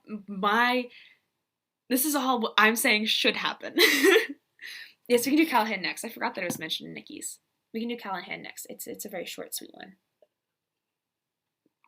Hello. Boop, boop, boop, boop, boop, boop, boop. Let me just find him. There. Yeah, Callahan's is very quick and chill. We can. Nikki is so sweet. Oh, we love her so much. We love her so much. And okay, so so I'm gonna read Callahan's next, but I want to talk a little bit more about Nikki's. I took a lot of inspiration for Nikki's and for some of the other ones as well from like the real life content creator from like actual Nikki. You know, like because she's trained to be a therapist, so I'm like, oh, that'd be fucking dope if canon Nikki. I've done Quackities. If canon Nikki also becomes a therapist, you know, and Nikki did like really well in MCC with all of the fighting and stuff, and I'm like, that's freaking dope. If Nikki returned, like if Nikki was ever in a battle in DreamSMP again, she would obviously do much better. So in the DreamSMP, how do you explain that? And it's like, oh, Phil and Techno, like the best fighters in the server, have been training her every single day, and so Nikki is fucking baller. So yeah, ooh, we love that. We love that. I have done Quackities. I can summarize Quackities real quick. I'll summarize Quackities real quick for you right now. The Syndicate comes to Las Nevadas. They attack. Fundy and Purple each lose a cannon life, and Technoblade faces off against Quackity, and he draws his sword right down here, mirroring the scar that he had already given Quackity a few months before. That loses Quackity one life. He respawns at the top of the Space Needle, but instead of heading back down to the fight, he goes to the balcony. And he looks over the balcony, and he looks at this city that he's created, and his friends fighting for him for a dream that wasn't even theirs. And he looks at the sky, and then he takes a step off the tower, and he leaves his elytra tucked behind his back.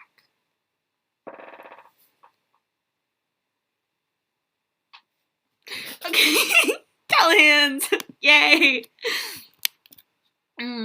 Callahan's. I like Callahan's.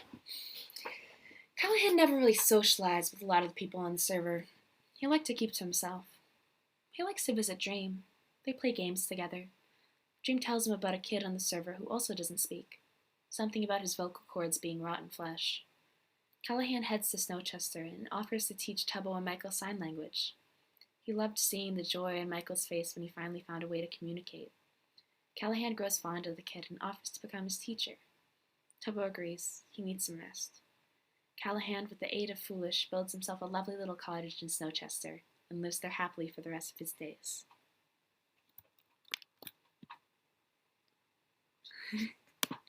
Thank you. I spent a lot of time thinking about this. I work a full-time job. And so a lot of the days I'm just sat at my desk, like, doing, not taxes, but some shit. And I'm like, let's think about DreamSMP right now. Yes, good for him. I love it. I don't know if Callahan actually knows sign language in real life. And I don't know if he actually is mute or not. I probably should have looked it up. I don't know if he's mute or just chooses not to speak online. But I think it's cute if the DreamSMP character, for whatever reason, because he doesn't speak, it knows sign language. He obviously has an alternative method of communication. And Michael is 3. He can't write yet, but he can definitely learn sign language. And that's cool. Alyssa is someone that I did exclude. So there's a couple characters that I left out. Alyssa was one of them. I'm not ending. We're only like halfway through, babe. I'm not ending, but sucks that Twitch notified you now. I'm not ending, but yes, you did miss some things. But it's fine, it's fine. Alyssa is someone I excluded. Because I don't think, like, in reality, I don't think she's going to come back to the server at all. So, like, I could write her an ending. I have never seen Alyssa on the DreamSMP because I joined way too late. I joined the fandom way too late. But I don't think in reality that she's going to come back to the SMP at all. So I was like, I'm not going to write her an ending. Same with, like, Corpse or Lil Nas X or Vicstar or Laserbeam. Didn't write them endings. Because I don't think that they're going to join back before the SMP ends. Boy, yeah, the VOD will stay up. for as long as Twitch allows it to stay up, and then hopefully I'll download it and upload it to YouTube or something. But yeah, it's all good. It'll all still be here. It's not going to disappear. Okay, who's next? Someone was gunning for the Egg Boys. Oh, there's still so fucking many left. Okay, Egg Boys. Egg Boys probably start with Ponk, right? Because Ponk was mentioned in Sam's ending. Find Ponk. Egg Boys? Egg Boys? Ponk's is pretty short. We'll read Ponk's. Oh. Crick crack. Okay. Phil! Right, yes, I did say we do Phil. Okay, Phil can do first, because the Egg Boys can all, like, go together. It's better if they're all read together. So we'll read Phil's first. Boop. Boop. Boop. Boop. Here. Phil. Philza, creator of Minecraft. Technoblade doesn't return from the visit with Dream. Phil reads the will he left behind and gathers the syndicate to perform a prison break. Nikki subdues Sam while Phil grabs the keycards. They successfully free Techno, but as they exit, Dream stumbles, accidentally activating the emergency measures. The exit begins to close. Phil dashes through, followed by Ranboo, Nikki, and Techno. But Dream remains trapped behind the vault doors. Hey. Phil gives Techno his backup supply of weapons and armor. They exit, ready to face Sam again, but Sam drops his weapon and runs away. They head towards Las Nevadas. Quackity would know Techno had escaped in a few hours, so time was of the essence. They descend onto the desert city, lighting it ablaze and setting off TNT. They face off against Purpled Slime, Fundy, Foolish, and Quackity. Phil is against Purpled. He looks at the young man's face. It reminds him of Wilbur. Purpled attacks, and Phil reflexively puts his sword between his ribs. The poor souls hadn't been ready for a fight. The syndicate focuses their ire on the 23-foot-tall Foolish as they wait for the others to respawn. Foolish conjures up a massive wall of lightning. The syndicate is temporarily blinded. When their eyes open, they see Foolish collapse onto his knees. He hears a crow's screech in his mind, and he looks up just as Quackity falls. Everyone goes silent. Then Techno bows his head and leads the syndicate through the ruins and back home. Phil returns to find a letter from Wilbur, saying he was putting himself in exile. Phil goes to search the woods for him when a woman appears. The goddess of the woods. She tells him to give Wilbur space. He had put himself in isolation of his own volition. She had been watching Philza for a long time, slowly bringing her forest closer for a better look. But this is the first time she has appeared to him. Phil is in awe. He has never been one to consort with the gods before, but this goddess was different. They walked together every day. The forest grew into what was once a barren wasteland around Phil's home. Once a week he would receive a letter from Wilbur. He always replied. Boop, boop. You're currently kidnapped? Oh, okay. Phil Jones? Phil Jones? Is Phil's last name actually Jones? That's terrifying. No, Philza Minecraft. His name is Philza Minecraft. That's his legal name. That's what he signs his name as. Okay, it's not kidnapping a dog if he was abandoned, okay? That's probably, yeah, if you're returning him, that's like finding a dog. Maybe you can even get a reward for that. Hi. Sorry. Every like 5 seconds it actually hits me. And then I'm like, hi, what's going on? It's okay. It's fine. It's fine. It's fine. Like 3 days ago I had 20 followers and now I'm at 91 and it's weird. But it's cool. Phil Watson in real life, I don't know. Wait, that is his actual name? Phil Watson is his name. Imagine a DreamSMP Sherlock crossover with Phyllis Watson.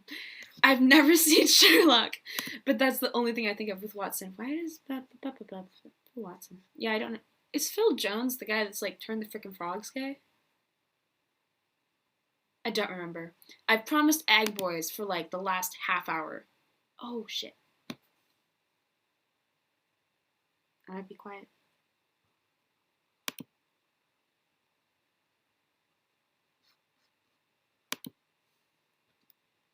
Actually, no, I'm going to keep talking because then you can tell me when it fixes itself. Because my video lags a lot, but I've never had an issue with audio before. So we gotta wait till that fixes itself.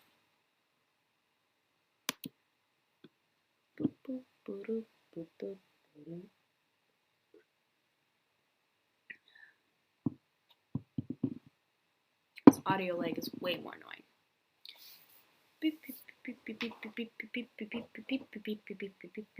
Fixed? Excellent. Look at us. It's beginning to become too warm in my flannel. Okay. It is summer. I mean, I don't need to wear a cotton flannel. So Ponk. I said I was going to do Ponk next because I've been promising Egg Boys for a while. Let me find him.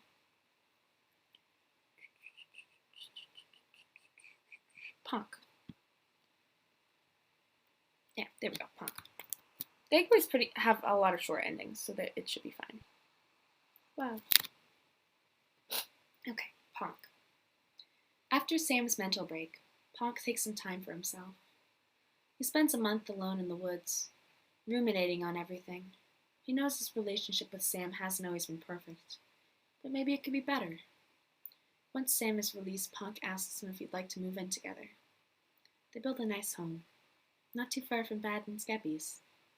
Sam goes to work at the prison again while Ponk stays home and cooks. They take some couples counseling with Puffy. They learn how to be better. It's a quiet domestic life. But after all that's happened, maybe this is exactly the life he needed. Boop. Boop. Yeah, pretty simple. I didn't want... Okay. Boy, cactus. I didn't want to break up him and Awesamdude, but it was pretty freaking off. They're in a very toxic relationship. Sam ripped his arm off. So therapy. Therapy is the solution. They all go to therapy. Every single person on this server goes to therapy. It's the only way to fix everything. But yeah. Ponk is also just another one that I don't watch Ponk as much. The others, I should probably watch him more. What did I do? But I didn't know his story as much, but I knew he was at the Red Banquet. I knew he had a love triangle with Foolish, which I've removed. Sorry, I mean, there's plenty of... I don't know. Just didn't want that for Foolish yet. But I do like the Sam and Ponk. A little dynamic. I think they're cool together. Who else is in the Egg Boys? BBH, Skeppy, and Antfrost. So just be the other ones. Boop, boop, boop, boop, boop, boop, boop, boop.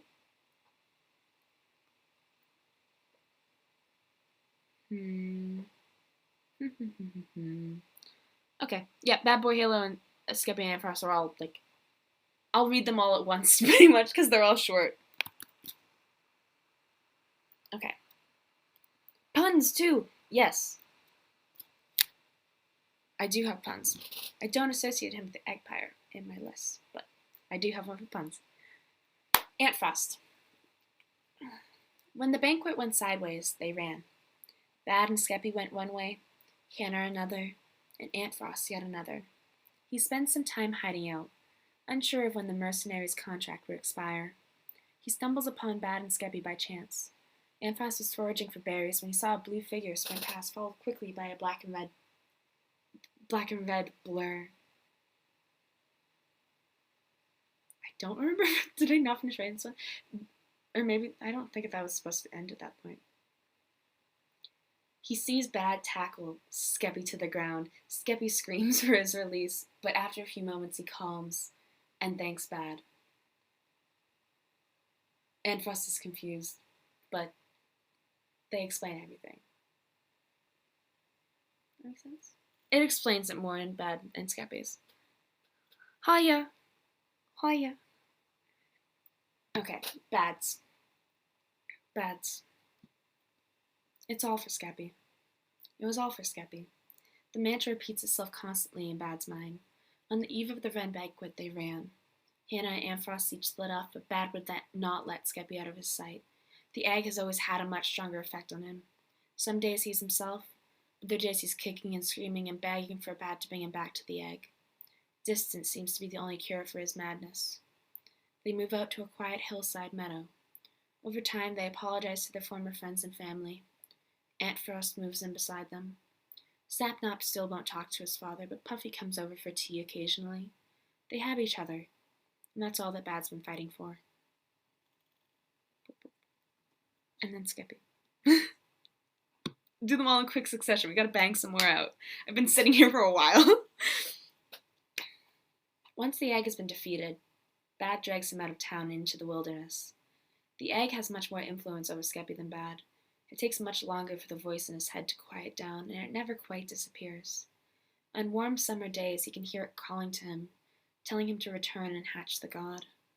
It comes to him in dreams, nightmares. So he stops sleeping. Bad never lets him get far, though. Sometimes he's thankful for the gilded cage of his lover. Sometimes he's not. So that's kind of neutral ending. They have each other. They all have each other. They all find a lovely little house out in the country. But Skeppy's still infatuated with the egg to an extent. Bad was only ever following the egg to protect Skeppy. And then, other people took over the egg. He's like, yeah, this is just not... Bad definitely decided that his boyfriend was more important than his son. And that was shitty. But he did. And Sapnap and Bad don't talk anymore. I don't know if they ever will. If I were to keep writing this for years and years and years, I don't think I would ever repair the relationship with Sapnap and Bad. Because sometimes you just... Yeah. Sometimes relationships shouldn't be repaired. Sometimes you just gotta let them go. Bad invited his son to be sacrificed. That's what he did, and that was not cool. That was not fucking cool. He invited Sapnap to the Red Banquet where they were going to attempt to kill everyone. And I don't think... You could make the argument that maybe he was going to try to convince Sapnap to join the egg. I don't think that's where he was going. I think he was going to invite his son to be killed. Hi.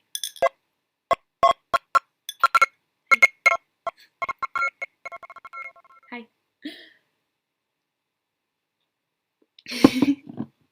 I do think Phil's a bit better at parenting.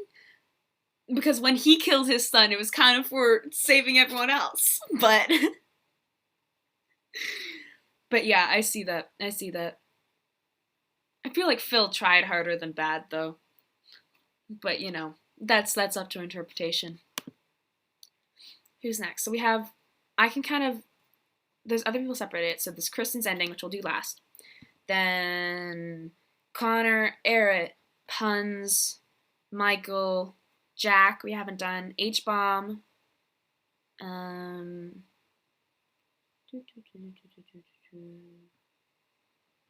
we have done a lot of them. Ghostbur, I have an ending for Ghostbur. GeorgeSchlatt, ending for GeorgeSchlatt. Foolish, we never read Foolish's ending. And Techno. I don't think we read Techno. That's all that's left. Foolish. Wilbur is definitely the worst fucking parent. Again, that's another relationship. Fundy doesn't read the letter. Fundy reads the letters. He never answers. He doesn't have any relationship with his father after it. But he doesn't, he still gets the letters every month. I mean, that's the nice... Ghostbur. That's the best thing I could have given for the ending, is that he doesn't tell his father to stop writing them the letters because he still likes that connection, but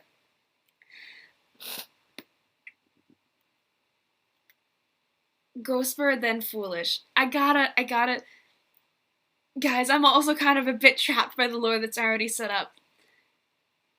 Will has said some things about what's gonna happen with Ghostbur, and I've gotta abide by that. Thank you for the follow. Yeah. Antfrost. We already read Antfrost.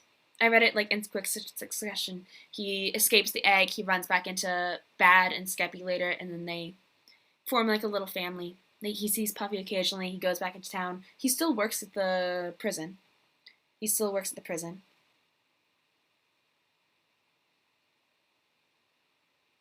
that I changed that today to make him still work at the prison, but I don't remember why. Still works at the prison, and you know what? Fuck it, we're gonna add it now, because I didn't realize that Red Velvet was involved in the lore at all. He meets a lovely little man in the woods, and, you know, they fall in love, and then there's Bad and Skeppy, and Antfrost and Velvet, and they're in love, and they're all friends, and they live in the woods together. Excellent. And Ghostbur. I did the best to cushion the fall with Ghostbur, but we'll do Ghostbur now. Ghostbur. Boop. Ghostbur. Trains come and go. Sometimes he recognized the people on them, but not always. They didn't stop at his station, though. Except for one.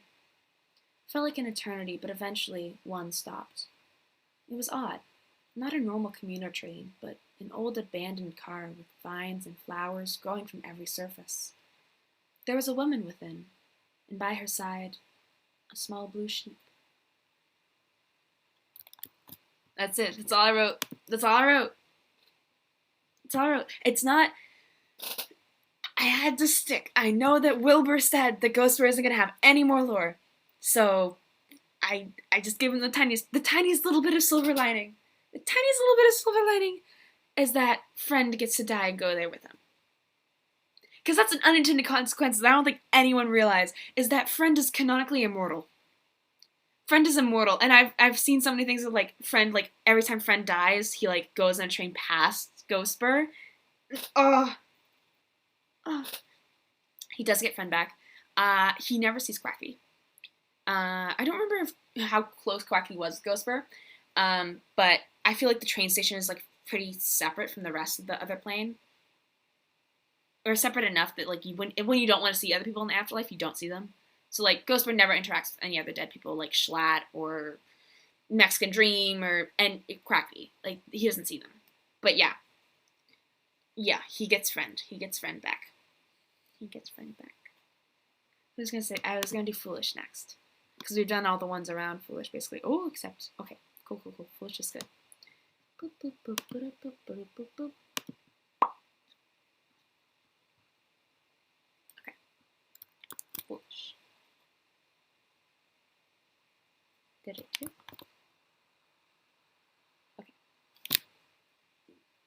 Okay. Foolish smells the smoke a few seconds after Purpled. He's the first to make it to the battlefield.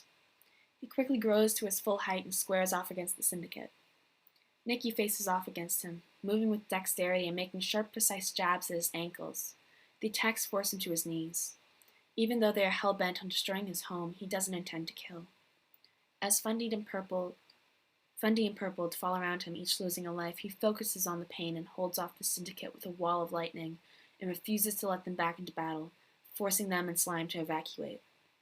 The effort of using his powers drains him, but he looks to the remaining Syndicate ready to keep going. Then he sees a small figure leap from the Space Needle and hurtle towards the ground. He hesitates, shocked by what he is seeing, and everyone is still as Quackity hits the ground, losing his last canon life. They all stand in silence for a moment. Then Technoblade bows his head briefly and leads his troops away. Foolish stands alone in the remains of Las Nevadas, and he hears his mother's voice inside his head. His true mother's, not the kind sheep woman who had raised him. The goddess of the woods gives him a new title, no longer the god of undying or god of death, the role she had assigned to him as a young deity, but the god of creation, the architect of the DreamSMP, the role he had desired since he was old enough to want. He goes forth to build with his new creative powers, no longer hiding his builds in faraway places, but out in the open for people to see and revel in a god's power. The humans come and go. Some are born, some die. But Foolish's creations remain untouched forever.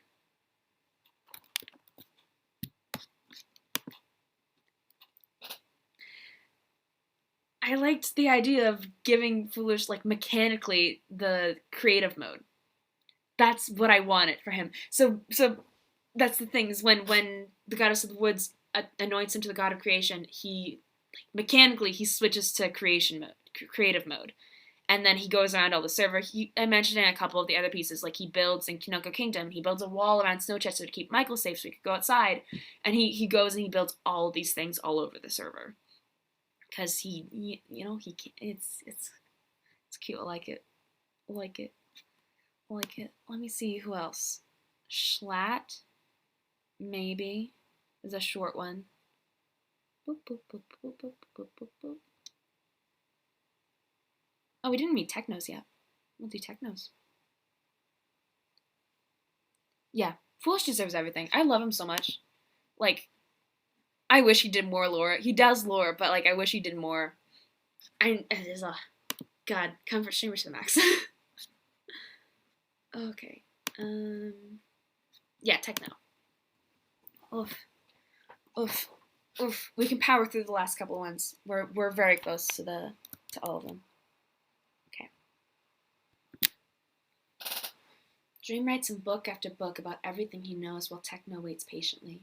He knows that he won't be there for much longer. As the days pass, he gets a bit more antsy. How long could it take Phil to read a letter? Techno helps Dream treat his wounds. Quackity hasn't visited since Techno arrived, but it was only a matter of time before he reattempted his long-awaited execution. Finally, the voices reported some good news. The syndicate had assembled. They come at dawn. Soon the lava dropped and Techno helped Dream across. Phil hands Techno his gear and he suits up. They sprint back towards the entrance, but Dream, still weak from months of abuse, brushes up against the wall and triggers an alarm. On instinct, Techno dives through the vault doors before they close.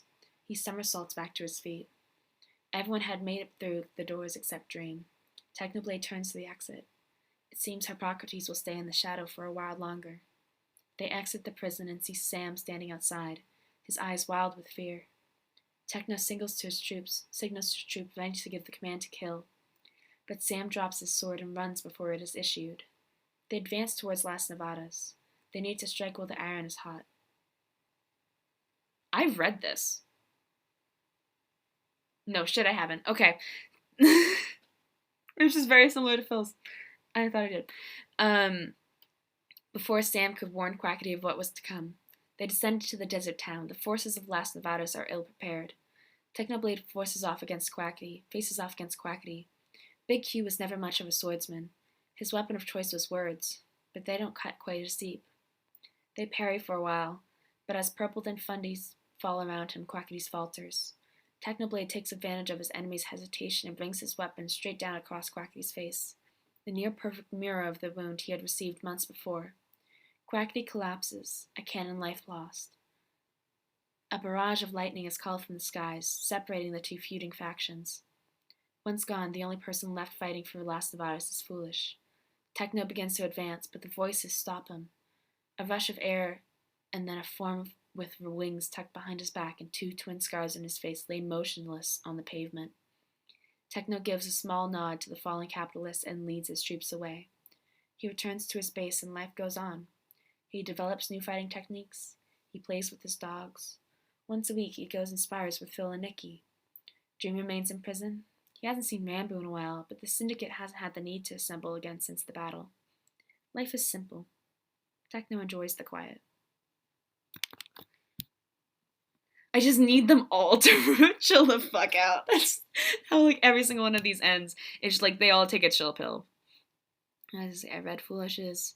Wilbur Soot was one that I haven't done yet. I'm just going through the list. Boop, boop. Speed running it. We're speed running it. We can do it. JSchlatt. Quackity had promised to revive JSchlatt. They had made a plan before the battle. He was supposed to get a hold of Dream's revived book and bring him back. JSchlatt would have given anything to come back. But Quackity doesn't come. He waits. Something must have gone wrong. But there was nothing he could do. JSchlatt sits and waits for someone who will never come. I wanted him to have a bad ending. Eret, yes, I've left out Eret. Yes, I will go do the Eret next. I wanted to give JSchlatt a bad ending. Didn't want him to have good. Didn't want. No. After what he did to Tubbo, and he left his son, and then he executed him, and then no. Yeah, and it's even worse because Quackity dies. He could visit JSchlatt in the afterlife, but he doesn't. He doesn't. Quackity doesn't even visit GeorgeNotFound once he's able to. He doesn't, and he sits and he rots. Boop. Ponk, Ranboo, done them, been there, done that. Boop, boop, boop, boop, boop, boop. Okay, so the last ones should be Punz, Eret, Connor, Michael, and Kristen. Should only have 5 left. Oh, H-Bomb and Jack. Shit, H-Bomb and Jack. Cool, H-Bomb and Jack. We'll do them right quick. I'm just going down the list because it'll confuse me if I skip around too much. H-Bomb doesn't go to the funeral. He didn't really know the deceased. He felt that it could be rude. He does mourn in his own way. Death is sad, no matter who it happens to. Jack approaches him after, and he says he has a business opportunity H-Bomb might be interested in. Again, this is sort of like, H-Bomb's is a really kind of like a shitpost ending, because I feel like that's what H-Bomb would do. So Jack. The aftermath of the battle opened up some new opportunities for Jack. He ended up buying the bank once Sam was of right mind again. He finished the pub. He even hired H-Bomb as a maid for the Big Inn Hotel. His new businesses kept him busy, but he tries to make time to see Tubbo. Things have been very hard on him recently. Jack empties the Snowchester mansion of all substances. Things would get so much worse if Tubbo tried to find comfort in a bottle. Jack visits Nikki a lot. The duo remains intact, and Jack serves as best man at her wedding. He's happy that she's happy. He spends some time traveling. He has residence in Snowchester, Kinoko Kingdom, and the main DreamSMP. He is the most prominent businessman on the server. It's not as fun as he thought it would be. After a few months, he retires and settles down in Nikki's underground city. It's peaceful, yet lively. He enjoys the life he has created for himself. Again, like Jack, yes, Jack. Jack's storyline, I feel like it's already pretty wrapped up. So it's just like, okay, just slap it up. Of course, he's gonna be the best man at Nikki's wedding, because the duo needs to remain, because I love their dynamic so much. He lives a peaceful and good life. Yeah, he owns the Big Inn Hotel. He owns a tavern. He owns a lot of the stuff on the server. He like operates everything. H-Bomb's ending is a shit ending. Not a shit ending, but a shit post ending. He just, because all I know for H-Bomb, H-Bomb hasn't done much from what I've seen. Only thing I've seen is Maid Bomb. So Jack hires him to be a maid for the hotel. And probably I was going to put, like, that he has, like, a personal maid service that he goes around being a maid. Yeah, you know, because I don't feel like H-Bomb's going to give his character a serious ending anyways. So I can make it a little silly one. Hi. Okay, so let me see who goes first. Connor, Punz, Michael, or Eret. Because they're all intertwined. I've grouped them together. Flannel can go over there. Jack is happy.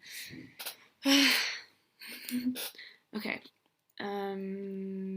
Michael first. Because it's very short. We're going to whack these out 4 in a row. Ready? Michael is lonely. The server is much quieter now. People have left and he isn't sure where they've gone. He doesn't quite know what to do with himself. One dark night, he wanders through the empty server. He sees a figure in the distance. They wear a crown. So Michael does not know a lot of other people in the SMP, so he doesn't know that everyone's pretty much moved to Kinoko Kingdom in the underground city. So, like, there's no one in the main DreamSMP, which is an unintended consequence. I just realized it once I sat down to write Michael's, like, BBH and Skeppy and Antfrost all moved away, and Puffy's still down in her base, but, like, everyone else is out in the woods, more or less. Eret? Yes, we're gonna get to Eret. Eret's going to be last. Punz. Quackity's death shakes Punz. The pair hadn't been especially close, but death was always terrifying. They resolved to change their ways. No longer would they serve the highest bidder. Their days of mercenariage were over. They have no idea what to do last. The server has changed so much. One dark, rainy day after visiting Dream, Punz walks aimlessly through the SMP. They find themselves in front of Eret's castle. They enter. Eret is on the throne. Punz kneels and says that they are ready to rejoin the knighthood. Punz wants a purpose, a concrete ideal to believe in. Eret provides it. Punz is declared head of the royal guard. They guard the king and the royal consort. Over time, they recruit an apprentice. Although he's been around for a while, Connor is no expert of the sword. The king, the consort, and the guards go on many adventures. They fight witches and zombies. Once they even felled a dragon. Punz is happy with the life they've made for themselves. They found a family and the people around them. It's nice. Yes, we're gonna hear Kristen's. Kristen's goes last. Kristen's goes last. But this is like the last group of it. Yes. Connor. Another one. Because he canonically has a family, and that was hilarious to me when I was writing this, that he canonically has a wife and kids. Connor doesn't know what to do with himself. After his brief gambling addiction, his wife left him. She took the kids. He thinks about calling her, telling her the casino burnt down and that he couldn't gamble anymore. But he doesn't. It's almost a relief. Connor wasn't the best husband or father. They'd probably be better off without him. He wanders for a while, taking in the ruined or abandoned builds of the server. They had a haunting beauty to them. He finds a massive castle. It seems like a nice place to settle down. He spends a few days there, but the owners return eventually. He grabs an ornamental sword to defend himself. The attackers stop and laugh at his terrible swordsmanship. He recognizes Punz, who had shown him kindness before. Punz offers to teach him how to properly hold his sword. Connor accepts. They spend their days dueling in the courtyard training, while Eret and Michael watch. Once Punz deems him ready, the four head out to cut down the evils of the world. Punz good ending. Punz get good ending. We love the family dynamics of all of these. And Eret, wrapping up that little foursome. Eret only hears about the battles a few days after its end. They held the funeral for their former fiancé. The two had had their differences towards the end, but still, Eret had not wanted this to be the end. The main DreamSMP had become a ghost town. Most everyone had moved away, looking for a fresh start. One night, however, they see someone. The man introduced himself as Michael. He was new, he said. Eret and Michael began to spend much time together. First, it was because neither had anyone else, but then it was because neither wanted anyone else. Love can be found in the strangest places. A bit later, Punz returned, ready to become a full-fledged knight of Eret once more. Without hesitation, Eret grants it. Although few live in their kingdom anymore, Eret is still held in great esteem. He even officiates a few weddings. The kingdom becomes a place for lost souls needing a place to call home. Connor shows up after a few months. Punz volunteers to train him as a knight. The four travel together, ridding the land of beasts and keeping the server safe. Their adventures are legendary, their bond unbreakable.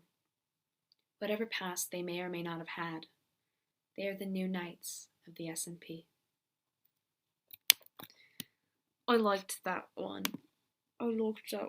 Again, that's a part of the lore that I just never hear for, but I remember I was looking it up on the DreamSMP wiki, because I spent so much time on the DreamSMP wiki trying to figure out like who knew each other, to try to figure out like who would do what. Hi. and so it was like the Knights of Eret seemed fucking cool. And Punz was the only one of the new Knights of Eret that were part of the original. So Punz comes back, and he's the leader of the Royal Guard, and then he trains Connor, and Eret meets Michael, and I'm smushing them two together. Eret doesn't, and he doesn't bother to. It doesn't matter anymore to him. He just enjoys his life. What happened in his past isn't important anymore. What's important is the present that he has now. I think I wrote a line to that, but maybe I edited it out. But yeah, Eret stops looking into his memory issues. I have in the overall arch of like what I've decided is true, Eret is God touched. So like, Eret is God touched. So is Karl and Hannah, George and Fundy. Anyone with like magic powers would be considered like that. We're 2 hours in, bud, but I'm glad you showed up. It's okay, you're gonna get the most important ending. Are we all ready? Are we all ready for Kristen? We're all ready for Kristen. I have written Kristen into the DreamSMP because she deserves to be there, okay? She deserves to be there. And she is. Eternal, I don't even know who that is. I'm so... Eternal duo dynamic. Who was the eternal duo? Was it Foolish and Eret? Because they still stay friends, of course. Foolish is also an eternal being. And so is Eret, I guess. There's a lot of immortal beings. And this, wait. Slime's immortal, theoretically. Eret, Foolish. Dream's not immortal. Foolish and Eret, okay. Yeah, they're still friends, but I didn't want to give Foolish a love arc. Kristen. Yes, Kristen time. Kristen time. Kristen time. Kristen time. Okay. Boop. Boop. This was like the last one I wrote, so my apologies if it's rough. I finished it this morning. Okay. Kristen. Kristen. In the beginning there was nothing. Then light and dark appeared, an angel and a devil, the creator and the destroyer. Arden went forth to create the oceans, the mountains, the deserts, but everywhere she went, Leontes ruined her work. She decides action must be taken. Using the strongest material she could conjure, she creates an ovid cage to trap the menace. Leontes is furious and swears to destroy anything she creates. Arden ignores him. Millenniums pass, and Arden begins to notice creatures roaming her lands, spawning straight from the earth. These small organisms amuse her, so she decides to create one of her own. She gives him golden skin and emerald eyes. She makes him into the guardian of humans, the dual god of undying and death. But Foolish was never content staying in the realm of the gods. How could he rule a people he had never lived amongst? And so she sends him down. It makes it more difficult to impartially dole out death and life, but that was a compromise she was willing to make for his happiness. She begins to draw closer to the realm of humans in order to keep an eye on her son. But she also soon finds herself infatuated with the minuscule beings. She begins to offer them gifts, small ways to improve their short, fleeting lives. She makes them flowers and animals, and her personal favorite, trees. She creates forest after forest all over the land until she eventually finds him. He was a special creature. Although he was as small as the rest, his soul was filled with greater compassion and kindness than Arden had ever seen before. She began to spend more time near him. She learns all she can about his life. Her greatest day was when she discovered his name, Philza. It was a bit odd, but she liked it, so she decided to give herself a new name as well, Kristen. As she learns about the troubles of the service, she begins to do small things to remedy them. She hides a nuclear weapon. To her surprise, it did not de-escalate things. In her attempts to aid the humans, she rediscovers Leontes and his new followers. Her fascination with the humans had distracted her from her responsibilities. Leontes had managed to send his tendrils through the cracks of the cage and into the outside world. He had created the fake in-between to stop Karl, and he influenced the dreams of George and Fundy. Kristen quickly created notes for the poor souls, and she forged an access point from the fake in-between to the real in-between. She leaves a message for Karl in the entryway of the real in-between. She could merge all the other versions of Karl, erasing the branching timelines, but doing so would completely erase his memory. He makes the right choice. With Leontes' sequesters, Kristen finally finds the courage to talk to her favorite human. He asks about his son. She tells him truthfully that he entered isolation of his own accord. Kristen's forest moves closer until it completely envelops his home. They begin to spend more time together, walking and talking. One night, Phil asks her for a favor. It was a bit bizarre, but she sees no harm in it. The human and goddess were happy together. Occasionally, she had to leave to attend to her godly duties elsewhere. But even when Phil and Kristen were apart, their love remained. Kristen. Kristen.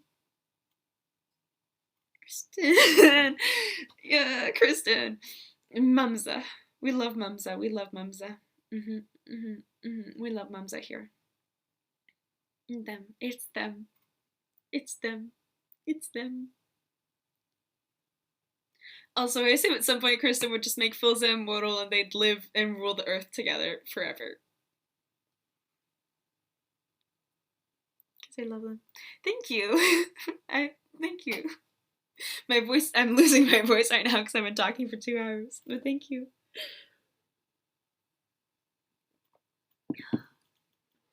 But yeah, we needed some Kristen content. Oh, I love them so much. And I very much did use Kristen as sort of a character to try to wrap up all the loose ends. Because I feel like a lot of loose ends in the DreamSMP aren't actually going to get tied up. Like, I don't think we're ever going to actually... I don't think the nuke has anything to do with anything anymore. I don't think that'll ever really be relevant again. So I just put Kristen took the nuke. Why not? Kristen took the nuke because she didn't think they should have it or something. She didn't take the other one. Don't know why. But she took the nuke. She's the one that was writing the notes to Karl and Fundy. I don't know if Fundy had any. Yeah, Fundy had notes. She was the one that writing them in notes. Like the positive notes. And Leontes is the egg. That's the name of the egg. Is the bad guy, and she imprisons Leontes in the egg. And her name is Arden. Her true name is Arden. Her godly name is Arden, because I like Shakespeare, because I'm a nerd. And the goddess of the forest, she's the goddess of the woods, and Arden is the woods in As You Like It. And in a lot of Shakespeare stories, especially As You Like It, people go to the woods to find themselves. And people rediscover themselves in the woods. And that was kind of a theme I wanted to do in all of the little endings of like people going to the woods and being better and like improving themselves. Because thank you. Because Kristen makes people better. So the woods makes people better. Yes, I am a nerd. I'm aware of that. Thank you. Thank you. My English teacher loved me in high school. But yeah. Shakespeare's so cool. Plus, also, like, we have all the Greek mythology thing that Techno's doing, so I feel like, oh, I can be smart too, Techno. Okay, I may not be an English major, but at least I'm still in university, so I can read classic literature. Thank you. Yeah. So that's all of them.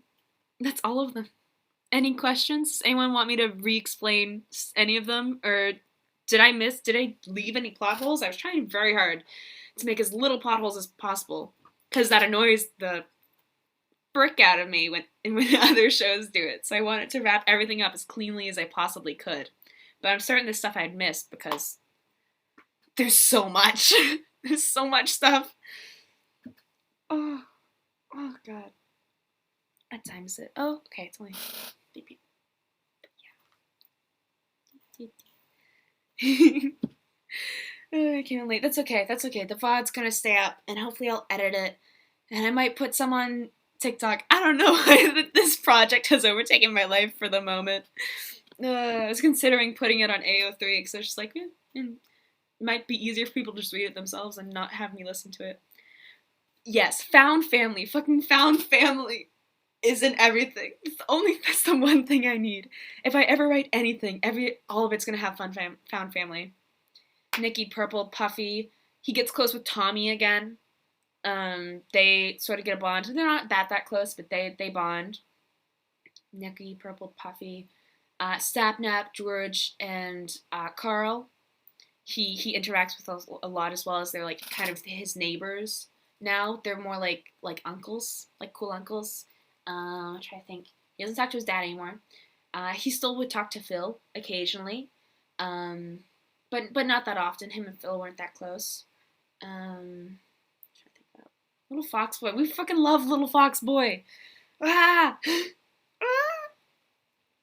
Oh god, what a sweet little boy. We love him. Okay. I don't really know how to end stream. What's up? What should I do? I mean, I was considering like maybe just fucking playing Minecraft after this. I was like, but I don't know if I really have the energy. I could just leave. Hi guys. I also stream my own stuff. If you guys want to stick around and stay following me and watch that, I'm probably going to stream a couple times this week. If you like my voice, you could listen to it more.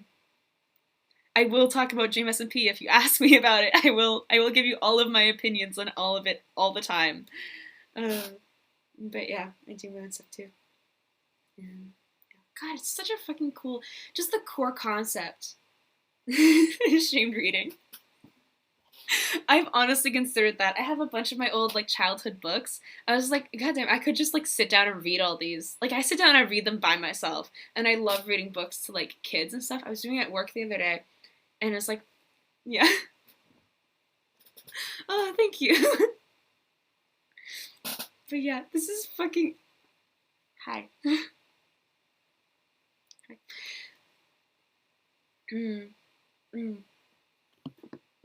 This little guy fell over. My sister made me this out of clay, and he's been smushed a couple times. I don't know what I want to do. I feel like I'm getting like a second wave of energy, but I don't know what to do with it. I don't know what to do with it.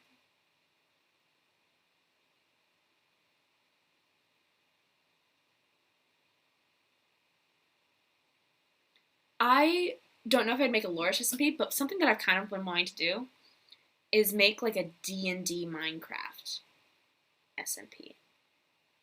Because like, I mean, okay, well, one, I am on an SMP. It's called Ducky SMP. I have a couple videos on it. There's not like a ton of lore, but there's like some fun stuff. We just fuck around. But like, oh god, I talk about D&D too much. Because Minecraft is so intrinsically close to D&D, especially when you come to like SMP stuff. Ducky, yeah. Oh, it's wait here. It's Ducky SMP, and it's run by Ducky underscore. Wait, Ducky down underscore. Ducky down. Wait, God, where does she put the underscore in her name? I don't know. It's in my like channel recommended streamers. And that's Ducky. It's her SMP. She's really nice. They're all British too. I'm the lonely Canadian in a sea full of British British Twitch streamers. They're very fun though. Yeah, I wanna, yeah. There's a lot of stuff I wanna do. I just gotta wait for my freaking PC. I ordered a bunch of. I'm an adult. Yeah. I got a tax return this year. I spent my entirety of my tax return on a PC. and it's coming in. I've got some of the parts for it on my floor right now, but I've still gotta wait for all of it to come in. But I'm so fucking excited because I like streaming is so fucking fun. I've been doing it for like since like started doing it in COVID because I was freaking lonely. But this shitty little MacBook can't handle it. It can barely handle having two apps open at the same time, let alone like apps like OBS and Minecraft. So it's normally pretty fucking laggy or something whenever I stream it.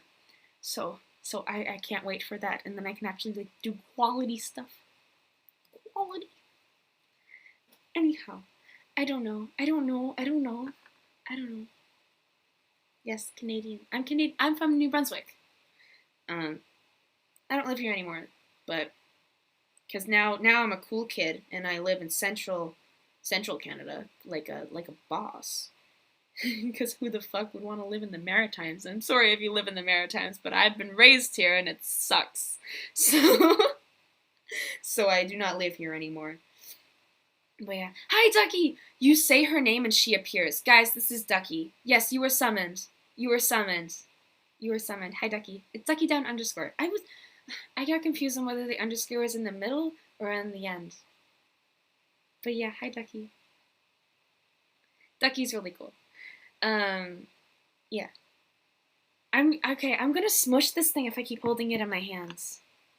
Yes, class, say hello, Ducky, on 3. Hello, Ducky. Good, very good. Very good. Yeah. Hi, Ducky. Ducky's fun. We like Ducky. Maybe I will play Minecraft, because I'm getting amped. Maybe I will. It just might be laggy, and I'll probably turn my face cam off. Because that makes it worse. But honestly, I'm feeling tempted. I'm feeling tempted. I'm feeling tempted to game. I've spent 2 hours talking about Minecraft. Maybe I could actually play Minecraft. Imagine that. Whoa. Like, it might lag for a second while Minecraft boots up.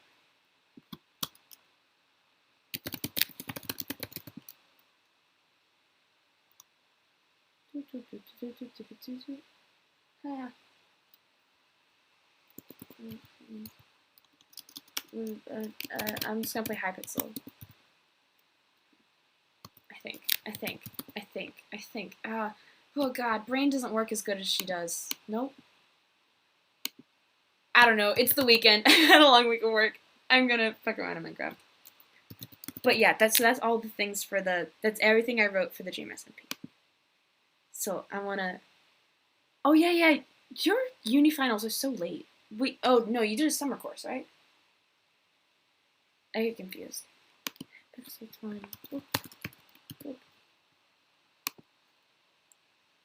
Yeah, I've been building. What was I building on the SMP? Oh, my zoo. Or maybe we'll go and no. I want to do Hypixel time. I'll show everyone the zoo later. When I actually like, because I don't know how long how much longer I'll stream for, but well, I'll introduce you guys to Ducky SMP sometime this week. We'll go around just September or July. Oh, okay. I'll introduce you guys to Ducky SMP because it's fucking dope. There's a ton of stuff on there. There, now I look like a gamer.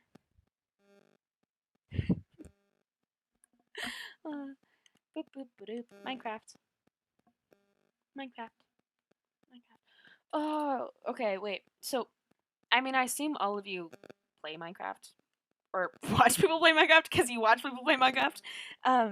You guys all been fucking with the 1.17 update? Because so far, I made myself a 1.17 world. I've gotten a baby axolotl.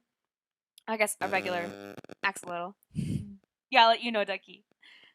The 5-hour time zone really can screw us sometimes, but hopefully I can play around dinner. I found a little axolotl, absolutely adorable. Haven't seen a goat yet. Really want to see a goat.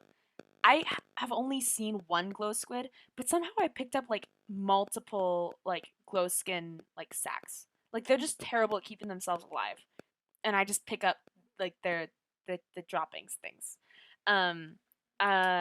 But the big thing is like the amethyst cave. That's my like one goal in 1.17. Is it to beat the game? No, because I don't think I can do that. But I want to find an amethyst cave. Okay. Okay, come on, hurry up, Minecraft. I believe in you. I believe in you. You can boot up. I believe in you. You can do it. Also, wait, I don't know if this one can do it. Look at that little animation I made. I just wanted to show that because I feels cool. Play a little bit. The mobs. Do animals count as mobs? Yeah, I mean, it feels like it can be stuff to get used to, but I feel like a lot of it can just be fixed with a texture pack. Like I feel like a lot of people's like thing is that they don't like what the new the new ores look like. I'm certain someone has already built a texture pack that makes them look like the 1.16 ores. But like copper seems freaking cool. Like just the fact that you can oxidize it, like I just think of all the building opportunities that you could do with that. And that seems adorable. Trying to think of what else is new. They'll consider mobs? Okay, makes sense. But the axolotls are so cute. Have you seen the axolotls like when they sit in the bucket?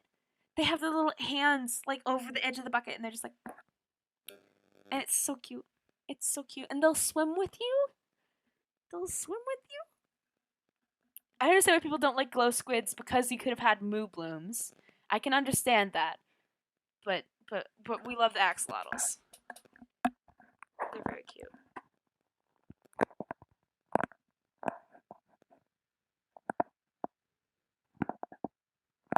Okay, make sure that's okay. Make sure that that's okay. I don't want to fuck around with that and break it. I don't want to break this. Mm. Mm. Oh, I should go get more water. But that's fine. That's fine. That's fine. Because most of you are new, I need to show you some of my Hypixel skills. Warning, there's very few of them. But I have a little bit of skill. I want to show off a little bit. Okay? Because I'm not good at Minecraft. I'm aware of that. I got Minecraft after I started watching the DreamSMP. Like, that's what made me get Minecraft. So I've only been playing Minecraft for 6 months. And I'm a full-grown adult. So, like, I'm not great. I've never beaten the Ender Dragon or anything like that. But I've gotten pretty good at murder mystery. I play moments. Glow squids? Wait, oh, I thought they did glow.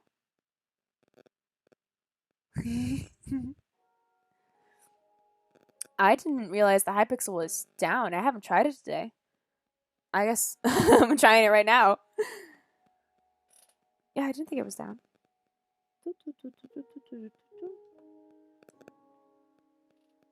Yeah, I thought they did glow. Oh, that's sadder. Oh, I like the glow vines though. I wish they'd provide it more light, but like aesthetically, they're very pretty.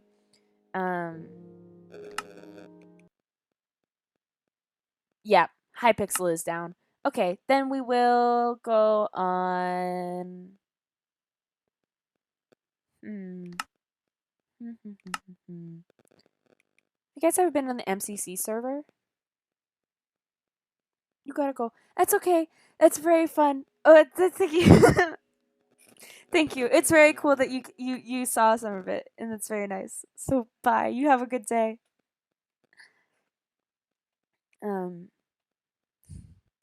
But someone made a server that's like MCC. Oh, it's updating. Let me try to. Is it this one? Oh, I think it's. Oh, I'm forgetting all my hotkeys. Okay, I'll just manually change it once it loads.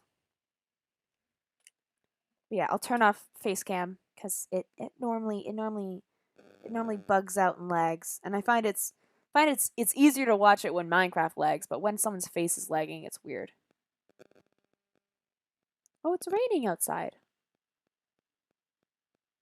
I guess it's a good thing I'm an inside kid then. Glow squids are unworthy of the name Glow. Yeah. I understand that. Maybe we'll go to the 1.17 world and try to find glow squids. If Hypixel is down. Was it like scheduled maintenance, do you know, Lucid Dreams? Or did it like crash?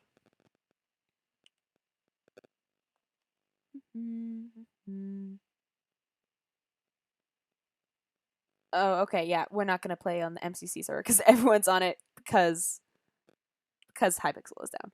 So yeah, we'll go on my 1.17. Let me switch title. And maybe we'll find a squid. Find a squid.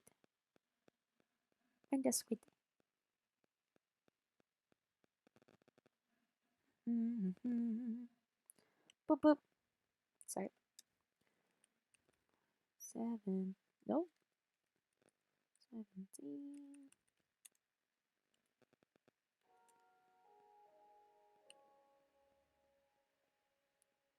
Just because it was lagging. Oh, it was just people were just playing Bed Wars on a Saturday. Okay. Understandable. That's why I don't play Bed Wars. Not because I'm shitty at it, but because it gets laggy. Boop. Boop. Boop. Okay. No face cam. Boop. Ignore the inception for a moment. There. It should be good.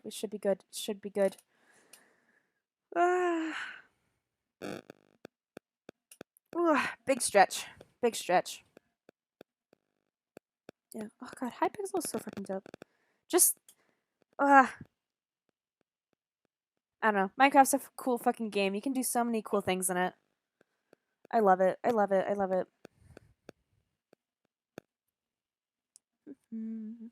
on, you can load. You can do it. I believe in you. It's okay.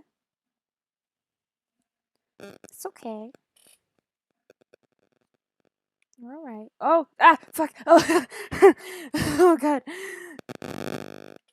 Yes, I can't switch back to check on OBS if I'm streaming my screen. That's a, you'd think that's something that you could remember, but no. But no, I'm not that bright. I'm not that bright. No, no, no, no, no, no, no. Of course not. Of course not.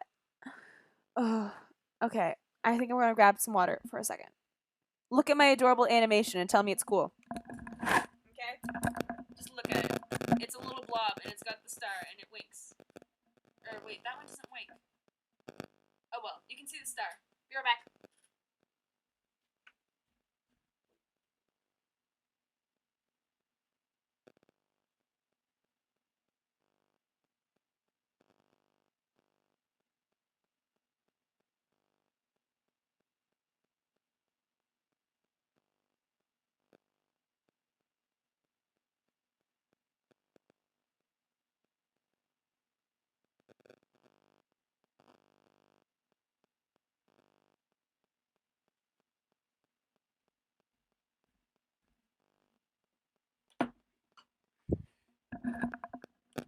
Okay, I'm back. Scuff stream. Blob. I like the blob. I like the blob so much. I love the little blob. It probably is a scuff stream. It's loading my 1.17 world. Oof. The skip frames are like over 90%. So, okay. Bye, Jay. I'll see you probably soon. But yeah, I'll fuck around. What? Okay,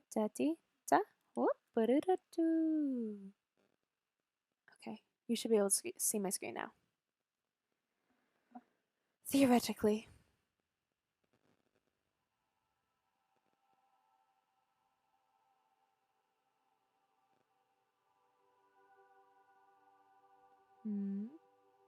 If it could load. If it could be a good child and load.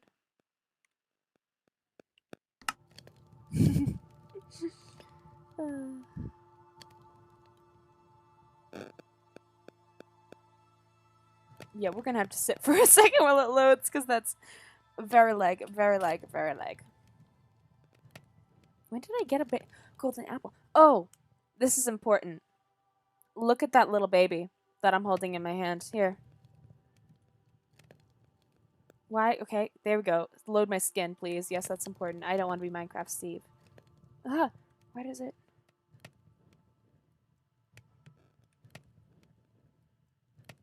Get a good angle. You gotta get the angle. Get it for the gram. That is our adorable pet. That is Bebe, the axolotl. And she's the freaking cutest thing ever. Do you see her little hands? Like, out of the bucket? Here, wait, let's put her down. Let's put her down for a second.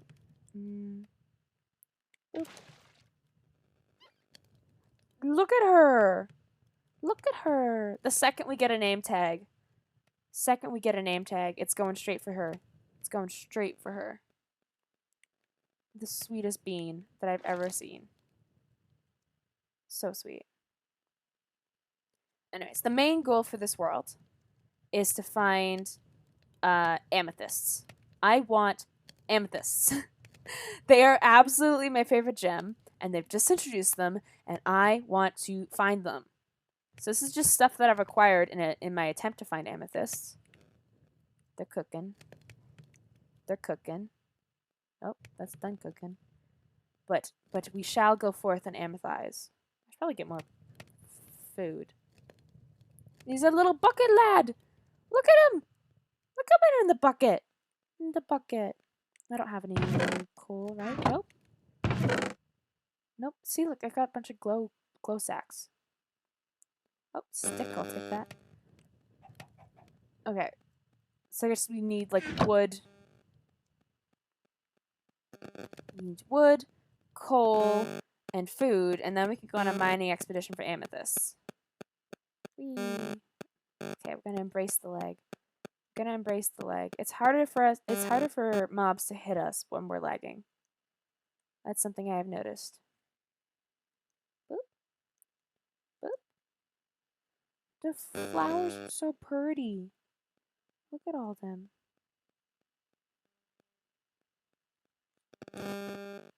Boop. Okay, got log. Got log. Got log. Got log. Boop boop. Here we go. Okay. I didn't even, oh my gosh! Oh, oh, no, I did not drop, baby. Baby, come back. Come back. Baby, come back. Baby, come back to me. Baby, come back. Baby, come back to me. Like, honestly, come back, please. I don't want you to despawn. There we go. Okay, great. Sweet little bucket boy. Yeah. So this is, like, my new world. I got it, like, the day 1.17 opened. Which was last week? Or 2 weeks ago? So we're just fucking around with this. We're just fucking around with this. Oof. I give up on the tree. It's too laggy. But we play with Bebe. Bebe, fetch. Bebe, fetch. Wow! Oh my gosh, Bebe, I'm so proud of you. Wait, Bebe. Come here. Come here. Oh, gosh. Bebe is so fickle. My god. We love her, though. There we go. The sweetheart. The child. Not the savior we wanted, but the savior we needed. Hi. Do they drown? Like if they're out of water? Look at him! He bobbing the frickin' head. Oh, yeah, he's starting to drown. Oh, God, fuck. It's all good. Nobody saw that. I am an excellent caregiver. I am a great maternal figure, okay? Okay? Oh, it's the water. Okay, well, free seeds. Never hurt anyone. Boop, boop, boop, boop, boop. Baby, come back. I'm gonna have that stuck in my head now. Baby, come back to me. Yes, lag, so I can just kill you in the spot. Boop, boop, boop. God, I want my PC so bad. The first stream with it. I will die if it can give me more than 2 FPS.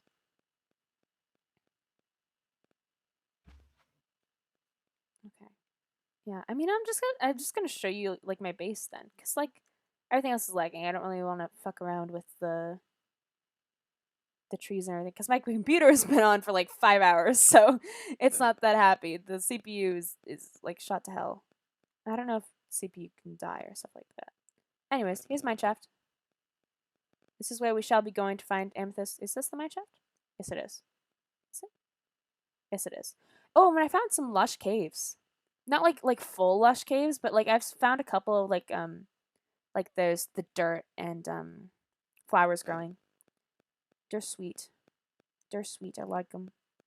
Boop, boop, boop. We're sit and chill. Okay. Bye, Lucid. I'm probably gonna end soon as well. But you have a lovely day. It's great to meet another Canadian. I believe you're Canadian. I think so. My memory is so scuffed. But yeah, I say bye-bye. Bebe says bye-bye. You have a lovely day.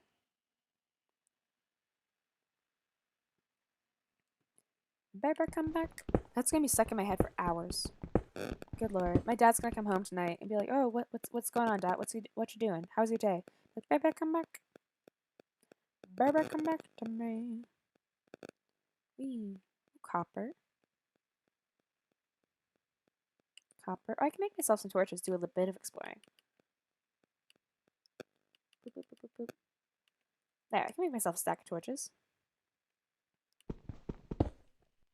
Just do a little bit. Just do a little bit of mining. Just a little bit. Oh god, mining is so therapeutic in Minecraft. I don't understand why more people, like, that's not their thing. I used to, so like, you know, obviously I spent a lot of time in the DreamSMP. When I was on the DreamSMP, we all have access to creative mode.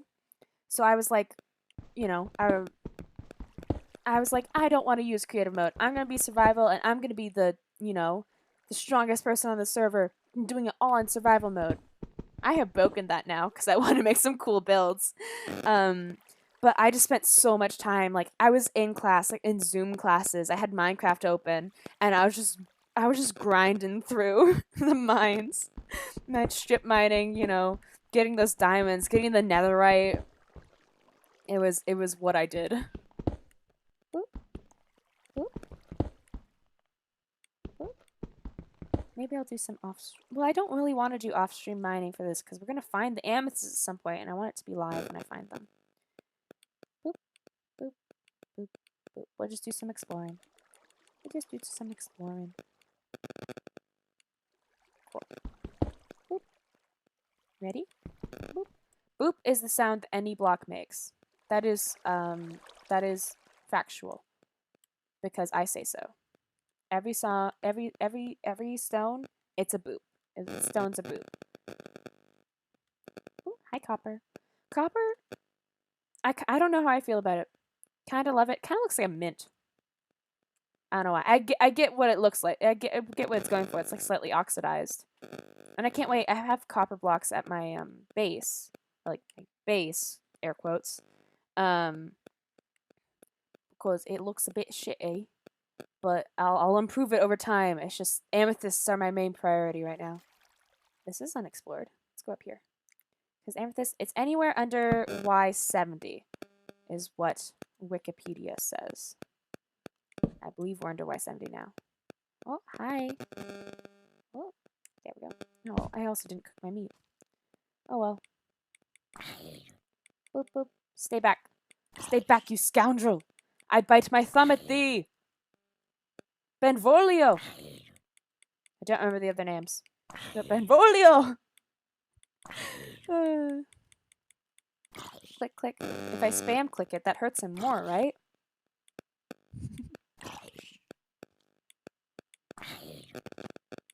I gotta get good at that on the actual, like... I want to learn to fight, to, like, duel in Minecraft someday. Oh, I can see... Oh, there's another one right there. Right fucking there. Right. Get away, please. Get away. Get away. Go down to the hole and die. Okay, he died quicker. That's nice, that's nice, that's nice. What a lovely home you have. Oh my gosh. I love the cave. It's so minimalist. You know? Wow. I love what you've done with the place. Wow, a water feature? That's innovative. That's, you know, I've never seen that done before. Ooh, oh, a little bat. Hi, buddy. I wish the bats drop things. Do bats drop string?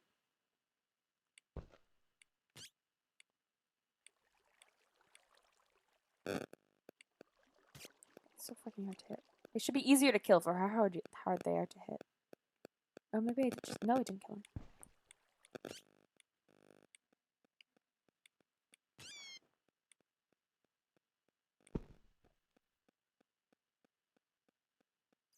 Yep, cool. It drops nothing. I've just killed an animal for nothing. There's stuff up there, but I didn't go there. Boop, boop. Dead end. Dead end. Dead end. Dead end. Dead end. Dead end. Dead end. Dead end. Ba-da-da-da-da. Num num. Come on, you can do it. Num num. Num num. Num num. Num num. Good, good. Nope, we do not use Bebe to mine. That is not good parenting, and above all, we are excellent parents. Absolutely. Absolutely. We're so responsible and good to our children. Yes. Yes. Boop. Going on a trip to Bebe's favorite rocket ship. Oh gosh. Hoo hoo hoo hoo hoo. Hoo hoo hoo hoo hoo. Okay, it's not as deep as I thought it was, but I felt like I was gonna die for a second. This has gotta be near the surface. Okay, well, nothing here. Boop, boop, boop, boop, boop, boop, boop. That's all lit up. So across. Beep, beep, beep, beep, beep, beep, beep, beep, beep, beep, beep, beep, beep. Oh, beep. There we go. I'm so eloquent, you know? All my beeps and boops. God, my vocabulary, my lexicon is so great that I don't even use words to describe things anymore. That's what happens. That's what happens when you're really good with words, is that you don't even need them anymore. You like upgrade past them. Oh, my mother just texted me. I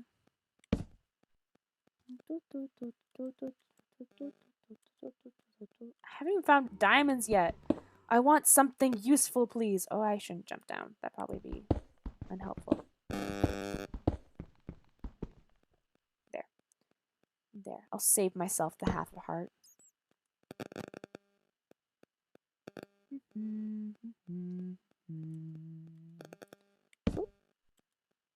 Stuff in this corner. Like, I know what I'm looking for.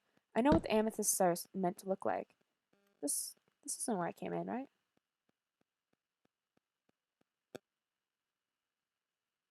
No.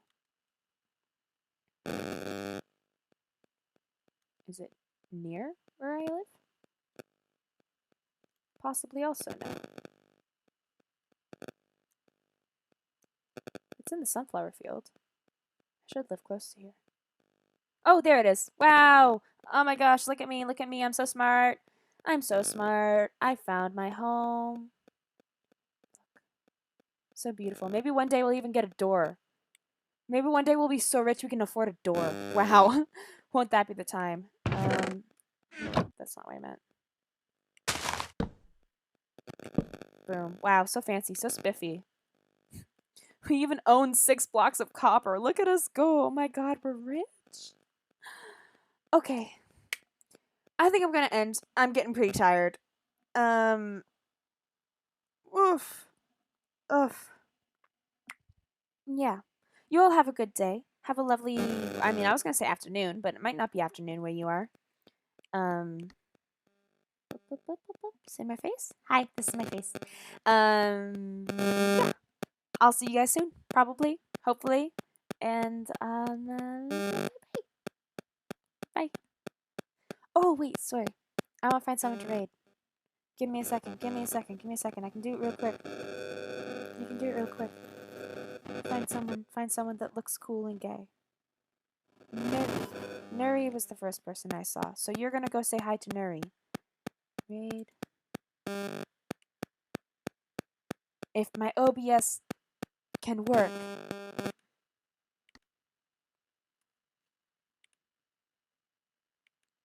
Raid. Nuri.